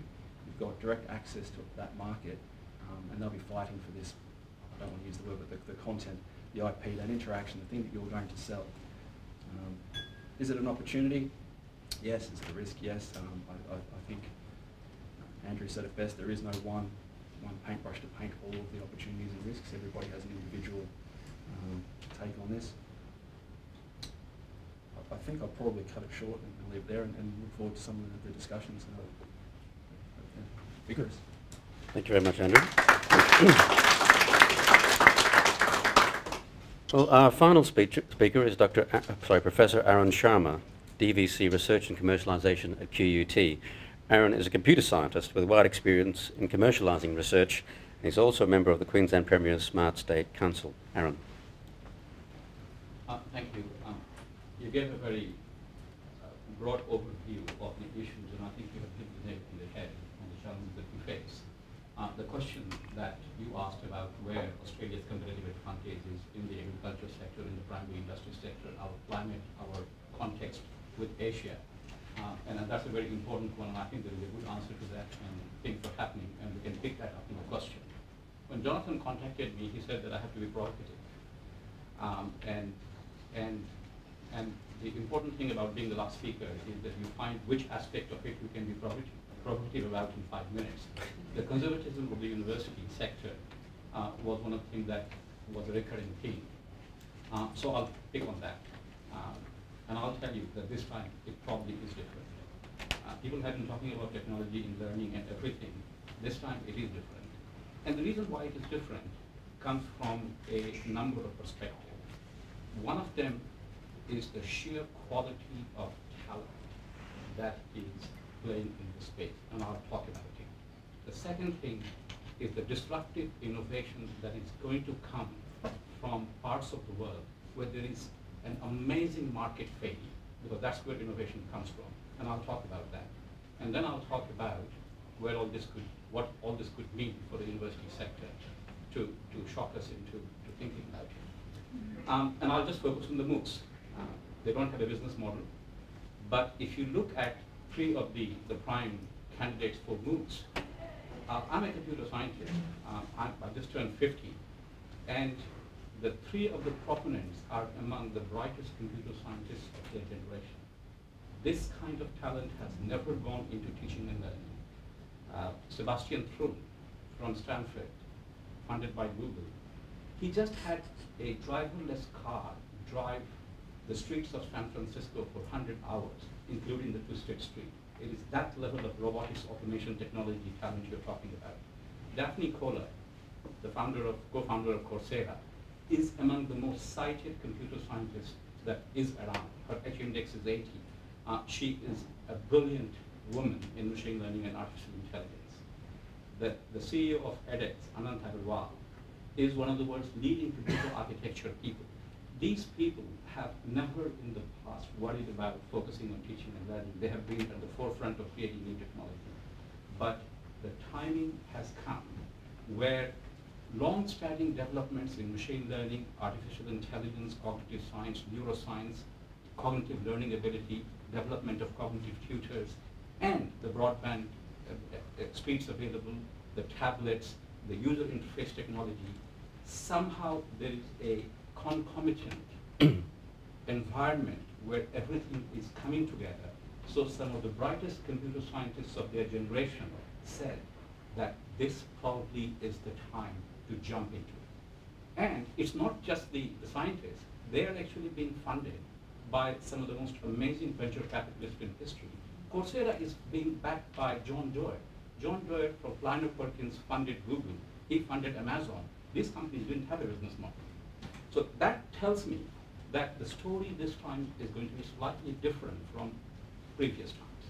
The second thing is, look at market failure. We all talk, yes, this is content, assessment is the problem, but you look at Anand Agarwal's course, over 100,000 people enrolled in their circuits and design course. And obviously after the first assignment, half of them dropped. But 7,000 students completed the course. And it was exactly the same test as the MIT test. So you have done an MIT level course. 7,000 students who haven't paid a single penny to MIT have done that. And obviously, people in India want to know, but did this person really take the test or paid 100 rupees to a IIT student to take the test? And so they're now hooking up with Pearson to create proctoring services that anyone can go and take the test under a supervised environment. So the market failure in India is something that we have to understand. We all talk about the IITs in India. People don't realize that all the IITs combined only take 8,000 students a year. The moment you go below the IITs in some of the top quality places in India, the quality is very poor. No one can trust the assessment of what these students have learned. So there is the market failure. You have a company like Aspiring Mind, founded by an MIT and IIT graduate, funded by Pierre Omidyar, the founder of eBay. What it does, it goes to an employer and asks, what skills do you need? And the employer says, we need these skills. So what it does, it creates tests. And then it gets university graduates to take those tests and pay for it, and then provides that information to the employer, and it has become a broker in assessment. So already assessment is being outsourced. You look at where social media is going. Assessment is being outsourced with social media and with the digital natives that are our kids now. It'll be only a matter of time that you have virtual pastoral care. So I'm being provocative here, but what I'm saying is that we are actually really on the cusp of something exciting. What it means for the university sector? Well, even if this doesn't change everything, we are certainly going to see a productivity improvement of a major nature. 10 years from now, there might be 20–30% productivity improvement in the learning and teaching process. Governments around the world are going to figure out, well, there has been productivity improvement, and I have to ensure that the baby boomers age gracefully.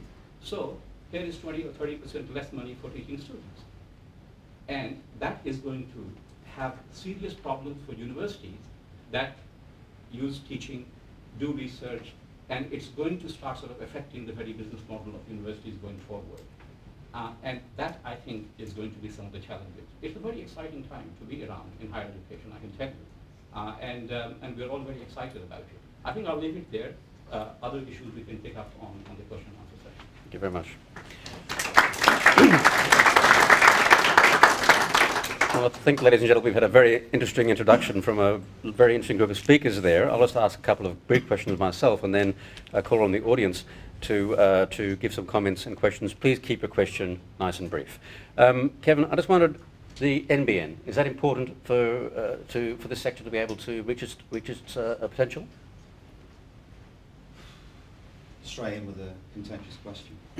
I think that the NBN is extremely important longer term for Australia in order to be able to properly, fully leverage the affordances that technology will offer. I don't necessarily think that it's an integral component of ensuring that Australia will be competitive in terms of providing a product into an international market. Thank you. Now, Aaron and also Andrew, you mentioned social media. Now, being from the media myself, it's an area totally challenged by social media. It's an area, as I see it, of self-generated content, of interaction that happens between people without the moderation of, in my case, an editor, or perhaps in your case, an educator. How is social media a model for this? way forward, or how is social media actually the threat? Look, it's a bit of both. I think it's part of the mix, absolutely. Any offering in any digital space needs to be interactive with peers. I think that's an important thing, and social media is going to provide that function. It provides almost the competitor to what you may offer quality-wise. If you're getting unvetted, unprofessional advice from your peers, yes, that's going to hurt someone's bottom line. If I use accounting as an example, you have an accountant friend, you may ask them how to do your tax return via social media. At the end of the day, there's going to be less people being employed as accountants because that function's being siphoned off. So yeah, that is going to affect the industry.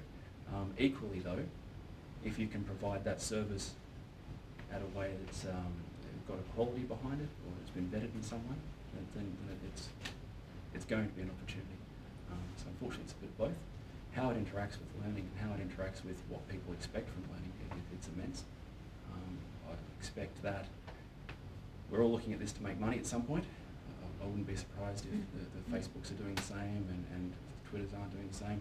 You know, that they can collate that information. Data aggregation is a massive business in its own right. If they can collate all that free information that's out there, make it relevant to you via social media and via your peer group, it's going to be a very attractive model for users to use, particularly if, and I suspect it's the case, the brand that's attached to your knowledge or your skill set or your education experience, that becomes less important. It's more about that skills based and then it's a bit of a threat. Yeah, I think there are many ways in which social media can play a role. But I think one of the more important things where social media will become useful is we all in the university sector know that great leaders are produced when we give them a broader liberal education where they work in groups, argue about issues and everything. And this happens in the Oxbridge model. It happens in liberal arts colleges, small liberal arts colleges in America, Bates Colby, Swarthmore, or Harvard College, where student numbers are 2,000 or 3,000 students per year. We in Australia have all mega universities. We all like to do liberal arts education, but we can't do that. It is not scalable. The model is not scalable. The great thing about Oxbridge model is that students learn in groups, they live together, constantly throughout every waking moment, they are talking about the issues and discussing about the issues that they're doing. Well, the social media allows us to take group learning and in a cost-effective way scale up that cohort-based liberal education that is the hallmark of what produces great leaders. This is the opportunity.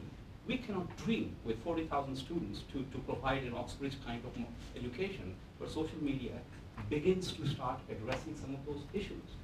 I think it's again exciting. Ladies and gentlemen, I'd like to take some questions. Just introduce yourself and, as I say, be brief. Sir. It's Stuart Gow, Chair of the LNP Small Business Policy Committee in Queensland. I did online at UC Berkeley about 20 years ago, and I have to say I got a high distinction, which proved Australians much smarter than Americans. Then came back and lectured at UQ, which to me looked very inefficient and clunky. But the question I have is, Australia has lots of expertise in mining and the 4 pillars, and agriculture and health and defence. With the online, content is king. Content is also freely available. So will we then be handing over our expertise as an Australian nation to the world in agriculture, mining techniques, defence, etc., etc.? Is that a threat or is it an opportunity to at a macro level? You want to tackle that? Karen. I think content is a brand. I think content by itself is not going to be enough. Knowledge is changing very fast. What you do with the content is you position yourself with the content in a particular area, and then most of the work is customized education, assessment, how do you train people, what you do, and that's where the innovation is going to come from. I think Australia, and I'll be very parochial and talk about Queensland, and the competitive advantage is a very important one. Queensland is subtropical and tropical. 90% of India is subtropical and tropical.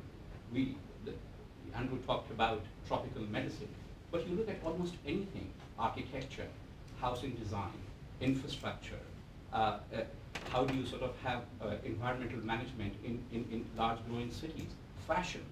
why should Indians be getting these ideas from North Americans or Europeans where the temperature plummets to 25 degrees Celsius below zero? Queensland has got the best knowledge in the Western setting for subtropical and tropical climate. And we can provide this information to India in the knowledge-intensive way. So what this does is it allows us to put a brand that we are the fountainheads of knowledge, and here we're going to engage with you, and then our companies are able to provide these services in the long term. And of course, the capability in India and other countries will improve, but that way we will also innovate and keep moving to the next level. Thank you. Kevin, did you have something to say? Yeah, I was going to pick up on that, and I think to some extent the question kind of indicates a bit of a flaw in our thinking that perhaps holds us back in this notion of content being this single entity, and that you hand it over to someone and suddenly they've acquired all your knowledge and you're no longer of any use to them. And again, I go back to Shadow Minister Rob's comments about the notion of partnership. And I think that probably one of the things that we have to offer is the ability to partner effectively, but also recognise that content is much more than just a set body of knowledge. Content is also the way in which you describe how people analyse and think and are able to engage with industries and engage with environments and changes to environments themselves. And I think if you engage with people in the right way from a perspective of being a partner and genuinely looking to upskill those people and bring them, tap into providing them with the opportunities to think in those ways, then what you have is an enduring relationship, not a one-off transaction. Thank you. Any further questions? Yes, sir. Jeff Garrett, Queensland Chief Scientist. A question for Mr. Rob around the role of governments, plural, in addition to the very good point we're making about cutting red tape, killing bureaucracy, etc. You're hopefully going to have a cup of tea with Premier Newman this afternoon, if you would, or a drink, and the Minister of Education. And he said, I heard about your great talk, Andrew. Great stuff. Open data, new initiatives here in Queensland. What are the 2 or 3 things, I'm talking priorities now, you think we should do, I should do, he should do as Premier? The reason being, a couple of years back when I was with CSIRO, we had the opportunity to spend some time with the President of India. We talked about that terrific nuclear engineer, Dr. Karam. I asked him the question, what are India's top 3 priorities? And he said, that's easy. Education, education, education. Nicole Schiller down my spine and some of the others. The year after, we visited the President of Finland, Tarja Halonen, a small country, 4.5 million people, same size as Queensland. Same question, same answer. Education, education, education. So in addition to the 3 points you're giving the Premier, maybe we could wave a magic wand. You guys get elected tomorrow. The day after, you're the Minister of Education. Congratulations. What are the 2 or 3 things you're going to do to make a difference to this nation in the role of governance? In education. In this whole space we're talking about today, the important priority of online education, how transformative it's all going to be, because I think we're all excited, but at the same time many of us are bloody scared. Okay, well, with the Premier to start with, to me the biggest priority in terms of accelerating the benefit of the education resource you've got is to breathe life into the TAFE sector, the vet sector, and that is providing a very large measure of autonomy. And with that comes personal responsibility, but with that comes potential to explore all sorts of opportunities that are currently denied unless the minister signs off, which never gets there. So I think that's true in turn for the university sector. So that it's not as the university sector has got a much greater level of autonomy than say the vet sector. I think secondly, I'd say to Campbell, as I have said to the Education Minister, the notion of skill sets. There's been in my view, around Australia, that there's been a club. There's a club of unionists and officials from employer organisations who have conspired to protect their feet. And it means that, you know, 4-year apprenticeships and 3-year courses, whatever it is, are sacrosanct, and to separate out the 32 skill sets that make up the course and to enable those to be delivered and receive accreditation. It's very important. If you're going to have lifelong learning, things are moving at such a pace. I mean, I think the biggest productivity improvement in this country in the next 10 years will come from taking proper advantage of the aging cohort within our community. That they are skilled, experienced, mature. If we can have flexibility within our workforce and training opportunities and all the rest, that is a resource which is going to breathe enormous life into all the other opportunities. So scope for grey old men into the future. Yeah, absolutely. I mean, I can take you to, you know, I'm on the cusp of next door to the biggest mid-tier manufacturing sector in Australia, in Moorabbin, in Victoria, and a lot of people from my elected work there. Some of the things happening where they are taking advantage of people over 50 and reskilling them, but they also giving them quality of life. They want their 2 days of golf, they can do it. But they're going to have those people for 20, 25 years. It's just as, but in different roles than what they might have always done. So I'm nearly there, I think, Chairman, because I think they're the sort of some of the key. But it is autonomy and freedom and removing the strangulation. But for governments, also Campbell, and if I was the Minister of Education, be on my bike around the region, and it is putting these, because there is this reluctance and this nervousness and all that, it is introducing all sorts of different sectors almost. We've heard here from the panel such an expose of, you know, the importance of Google and Apple and all of these other groups. But as I say, also things like the employment providers, the amount of people who are identifying. All of these groups are going to be part of clusters that I think deliver this educational opportunity. Thank you. Thanks for that question, Jeff. I thought we might just talk to Peter Harrington for a moment. Peter, you've been very patient there, and I wondered if you wanted to make a comment, but I wonder also if you're hearing the sort of things which might suggest to you this is a group that's wedded to the status quo, or is this the group that you're hearing that might be interested in some risk-taking? I think sort of the issue of complacency, conservatism has been raised, and you know, everything points to the fact that people are keen to move forward and do something. They just want to know how best to do it and what support mechanisms are in place to help them. Is there any other comment you want to make at this point, Peter? There's nothing burning that hasn't already been said now. Very good. Yes, madam. I'm Sue Freeman. I'm an operator of the Australian Retail College, and your talk was very relevant because for the last 4 years we've been working with retailers in India and working in the education space at the same time. My questions are really practical nature, and that's probably because I come from retail.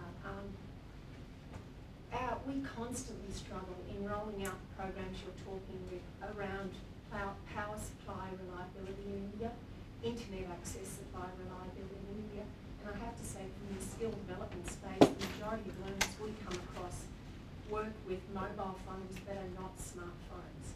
So I'm just look, this is an exciting space and it's all very relevant, but I'm just wondering if anyone else has more experience than us in terms of what time frames you're working to with your business plans, because we're sort of ready to go to be fully remote, but it's still in a combined model of assessment.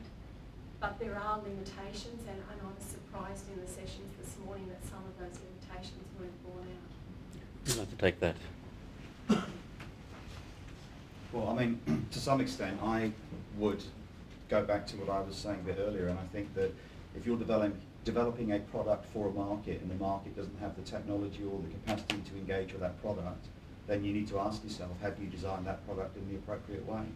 And if the way that people can engage is by using mobile devices that aren't smartphones, then maybe from an instructional design perspective, you have to rethink the model for the product, which might suit this market, but it's a completely different market. Could you cost some hardware in, perhaps? Is there some way you could actually make that part of the course fees if there's a cheap option out there for hardware or partner with somebody? Or look, students are given tablets and things like that, and we're in the very early stages of that part of the program. The bulk of our delivery at the moment is really in a traditional education model, I'd have to say. But the issues around internet reliability and just power supply are challenging. Thank you. Sorry, just briefly, you could look at, there's a study, put down your paper and talk sort of program, I don't forget what it's called, but there's a lot of Wi-Fi access around your Starbucks and those sorts of things. You could look at partnership with that. Thank you. Sir? Yep. Marcus Watson, Executive Director of the Queensland Health Clinical Skills Development Service. The serious games industry is huge around the world. Serious games is a concept that's touted quite a bit. But what I find interesting in Australia, we have a lot of programmers who do the background programming for the games industry. We have some knowledge of instructional design, but I actually think our instructional design is not very well engaged with future technologies. How are we going to bring those two groups together in the time frames that's necessary? I think this will happen when the serious experimentation with things like MOOCs takes place. The question that you raised, that it's not just about giving content or giving online feedback, it is about laboratory and experimentation. And Andrew picked up the right point, that development and simulation and modeling are making it now possible to do experimentation without actually looking at real experimentation. Some of the things that we have been doing are extremely old-fashioned. You go to Wyss Institute, which is a seriously funded institute at MIT that does life sciences research. Now, they're looking at a totally new way of doing medical research, where they're basically deciding no small animal labs, but you're looking at models of organs on a chip. That is, the idea is you get different organs on a chip, you do all your experimentation, and when your drug is almost about ready, in the final steps, you get a small animal facility. It's a completely rethink of life sciences research. And once that happens, once you have developed an organ on a chip, it can be copied for free by everyone. And so we're seeing in robotics, people are looking at simulated environments where you can teach robotics programming. You can transmit smell over the internet. You can transmit touch with haptic touch. So the innovation that is coming in is great. And I think what you're saying is when our universities start experimenting with MOOCs, to get that competitive advantage is when the games industry and the educational developers will start working together. Right, the question was about gaming, and one of our organisers is actually Jonathan Marshall is in the back from Bondi Labs. John, do you have something to add on how gaming can contribute here? My business partner who's sitting next to me is a pilot, and in a background a trained pilot. And one of the things he basically said when we started down this path was everybody should learn by doing, just as a flight simulator does for pilots, where you can test for all of that risk, etc., in a fail-safe environment. Now it's actually just getting the technology to a place which is cost effective to do that in other areas. But I do think that, to pick up on that point that Marcus said, is that, and it's experimental when we're moving in that direction, is with the technology then combining that with the instructional design. And I think that's where there's a really unique opportunity now to bring those sorts of different sort of technologies and expertise to pull that and then develop sort of very interactive, learning by doing type courses, which as I said, the main area we've worked in is early childhood, and we've been in India several times over the last few years. And as I said, their need is to train people up to basic skill set level, particularly just hygiene, washing hands, which would have a huge impact on kids being able to learn and not being sick. And they said, look, half our people are literate, but games-based stuff, they're playing social games on Facebook in India, and they said, have you ever thought of developing that? And that was just where the epiphany came up. They said, that's where you need to be focusing on. So it's coming back here and combining that content with the technology and the instructional design to leverage that. Okay. So a brief question from you? Yes. Before, one comment for you. I'll send you an invite for my 1st November event, which is Digital Australia and Emerging Asia, exactly touching on the issues that you raised. This question is for you, Arun. Considering that the major market in Asia is going to be at the bottom end of the pyramid, looking at what's happening in Coursera and all that kind of a thing, what is the future of the universities? Do you think there is a future?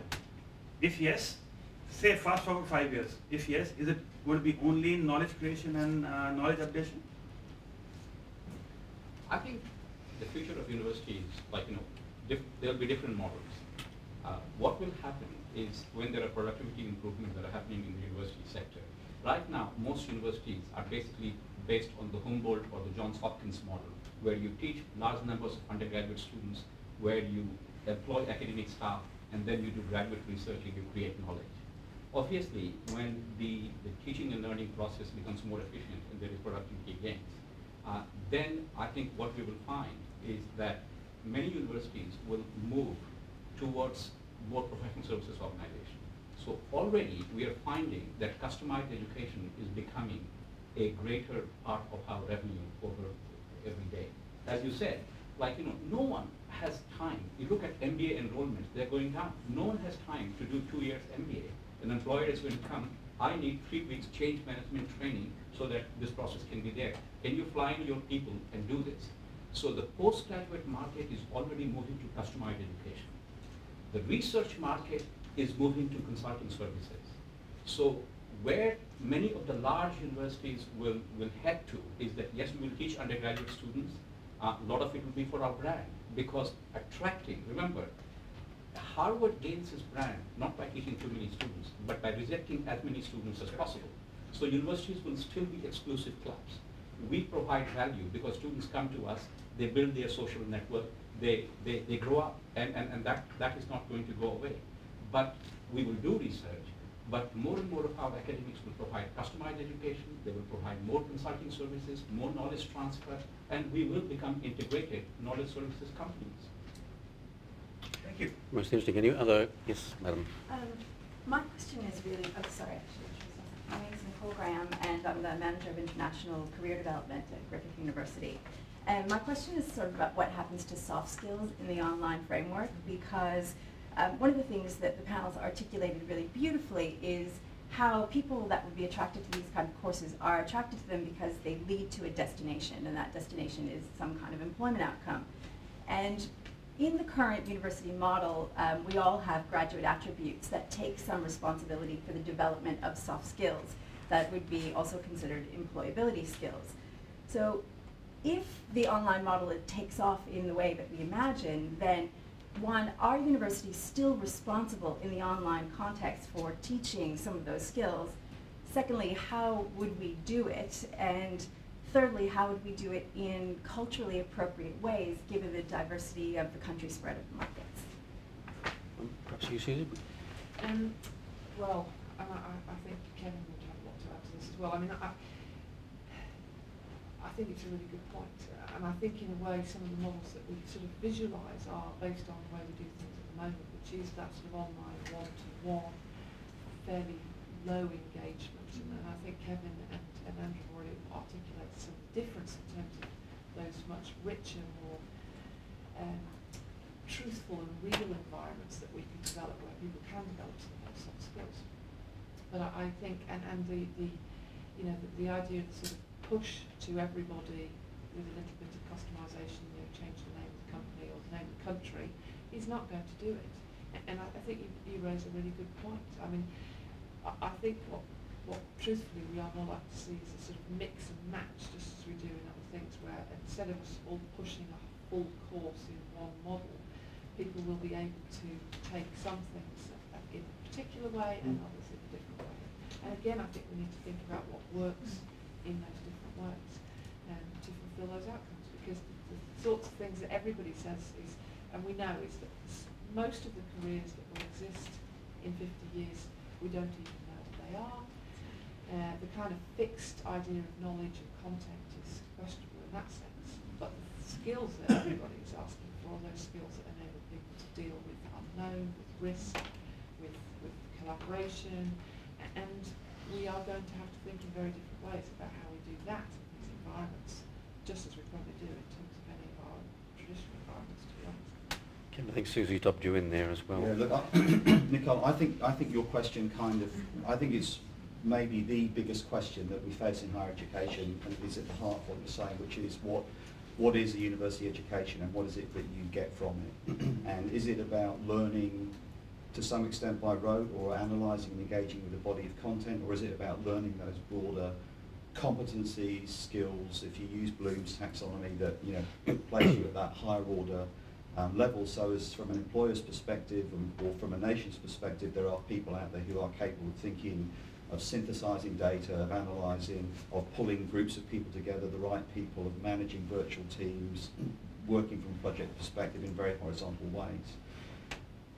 I think that, again, probably tapping a little bit into what Arun was alluding to before, one of the things that social media gives us in an online context is an opportunity to actually enable those kind of skills to be practiced and measured as a part of the higher education process. So even in simple terms, things like blogging or creating a wiki is enabling people to engage with activities and learn skills predicated around a particular body of knowledge or content, but that what we might start to see is that the essence of what's of value to society from these people is their ability to work in those ways, and that the fact that they've acquired a qualification or a skill set or access to body of knowledge is kind of a secondary thing. And that's quite contentious and significantly different from the way that we predicate our higher education or develop it now. But I think if you look at places like Western Governors University in the United States, you can see that there are already models of that kind of thinking starting to happen. I think the very nature of soft skills will be changing. And I think it's the soft skills that people like us who are digital settlers, that is we were born before the 1980s, I think universities will still play a very important role in the kind of soft skills that we know, that is the human interaction, learning from each other, and those things that we do with the physical presence around campus. But the nature of soft skills is changing. There are already etiquettes developing about how do you interact on Facebook. There are already etiquettes about emails. There are already etiquettes about sending SMSs. And so what we are going to see is there are different kinds of social skills that the social media will foster. And I think the real story will only start emerging in the next decade. And it is when the digital natives start joining our universities as lecturers. It's going to start happening towards the later part of the decade. And when digital natives who are students, largely now, and these lecturers, they come in, that's the exciting innovation that we'll see how to go and play. And I'll tell you, I have a 5-year-old son. He uses my iPad and my iPhone. He knows everything how to look for a game. The only thing he doesn't have is the iTunes password. He will come and show me and say, type the iTunes password. He is not turned 5, he will turn 5 next month. And that's the kind of generation that we're talking about. So. Can I come in on this point? Yes, Peter, sorry. I think the question about soft skills is it's very relevant, because what it tells us is we're not going to have the education we currently have like we have it now. The 3-year, 4-year degrees, I think, will just go. The idea of studying in one place will go. The idea of something being completely online is probably not going to happen. We're going to have a course which people take. They'll buy a module from one university, they'll do something online from another, they'll spend 2 months somewhere else. And if you drew a line under what's currently provided and said stop, and with the new technology say what would you create, I don't think it would look that much like what we currently have. It's just that what we currently have was all designed in the past. And the new technology just offers so much flexibility, and I completely concur when the sort of digital natives start becoming the strategists and the people who create the courses, things will really change very quickly there. Thank you, Peter. I think we've got time for 2 more questions. There's one there, and I think over here, yes, sir. You first, sir. Jason Scarby from Griffith University. I was just wondering if you've got any advice on, for a systemic change in higher education, how it can be funded. Because beyond the experimental nature, particularly with the pressure for free online courses, the MOOCs, etc., getting many millions of dollars of funding to develop up very high quality, where will the funding come for universities on a systemic level to actually work in this space? Well, I would like to say that Andrew will be minister and give us all the money. I think it will come from not doing many things that we are doing today. If we are going to go in that direction, beyond experimentation, then it means that it is leading to productivity improvements. We're not going to do it because it is not leading to any productivity improvements and we are plowing in millions and millions of dollars. We will have to stop doing a few things. And I think that's the serious nature of the question. Kevin, did you have something to say? Yeah, I was just going to add, I think as well that we have to stop waiting for governments to give us funds to do things and start being more entrepreneurial and looking at things from a business perspective and saying to ourselves, if we're going to invest in this as a business opportunity, how much is it going to cost us to do it? What return on investment will we expect? When, at what point, at what student number, in what month do you predict that you're actually going to be moving from your investment to your profit phase? And I think that's part of the challenge for us in higher education, is that we don't think in business terms and we don't really have people who are good at making those hard business decisions and telling people at times the unpalatable things like, your course won't get up because there isn't a market for it. Susie? Well, I was going to say the same thing. Aaron and I don't always agree with what sort of things we might stop doing, but as you can imagine in our different roles. But I think one of the other things is we still have a model where we like the old museums or the old department stores. We all do everything and we sell one super brand, but in fact underneath that we've got a whole bunch of sub-brands, and we, you know, as we've got better at being selectively intensive research, I think we probably have to think about that in terms of what we focus on as different institutions around specialisations in teaching. Instead of doing everybody doing business and everybody doing this and all of us doing it ho-hum, is to say we're going to specialise in these sorts of areas and you're going to specialise in those, and that way perhaps we can build something that has genuine worldwide brand, and I'm not sure we're doing that either. Sorry, are you going to say something, Andrew? Well, on the funding side, there's always going to be a public good component, I think, to education, but I agree with the panellists. No way for government on this thing, and it won't happen. We'll be so far behind.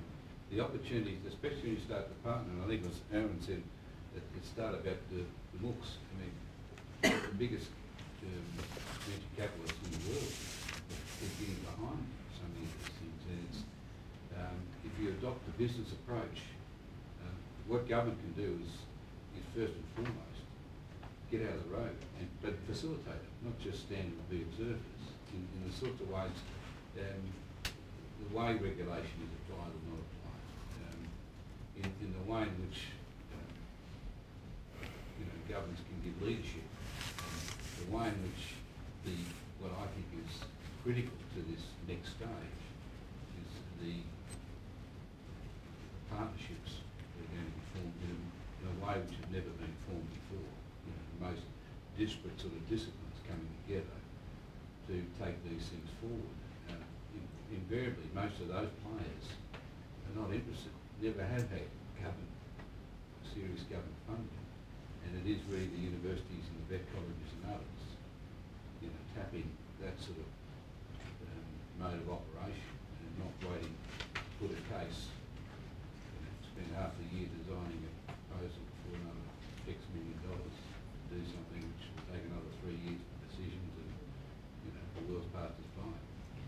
Now, there will be half an hour available afterwards for some refreshments, so there will be an opportunity for more discussion and more questions, but one last question, sir. Okay. Gavin Kennedy from Smart Services CRC. As a technologist, I'm interested in the medium for the delivery, and I guess I can put this question to Peter because he's up there on the screen behind Skype. What what role do you see for video conferencing tools and web-based video conferencing tools and collaboration tools in this new era of online education? Just so you know, when I'm speaking, I've got really bad feedback here, so I'm stuttering. It's because I'm hearing myself as I talk. I think that video conferencing has to improve quite a bit further, so people are very comfortable and confident. But the steps taken with things like Google Hangout and Skype, obviously make it possible now. The real key to it, I think, is when you can have some of the soft skills being taught, and you can have other emotions being shared and expressed with video conferencing, so that you can drill down to sort of the real authenticity of what you get when you are one-to-one, but you'll never actually get to what it's like being one-to-one in a classroom group, and I think that probably is never going to be possible. But that's my take on it. Well, ladies and gentlemen, we've come to the end of our time, I'm afraid. There will be some networking time outside. Afterwards, some refreshments provided by Ashurst, I believe. What a terrific meeting, what a terrific group of speakers and questions, I thought, as someone who's a little bit outside this, but I certainly learned a lot, and I'm quite heartened by some of the potential I see in what I'm hearing today. Today was brought to you by RSA, Brisbane Network, the Australia-India Business Council, Bondi Labs, and of course Ashurst. Now, we've heard from some wonderful speakers. Thanks so much to Andrew Robb for all his time that he's given us today and the very thoughtful presentation. To Susie, to Kevin, Andrew, Aaron and Peter in the UK. Would you join me in thanking all our speakers?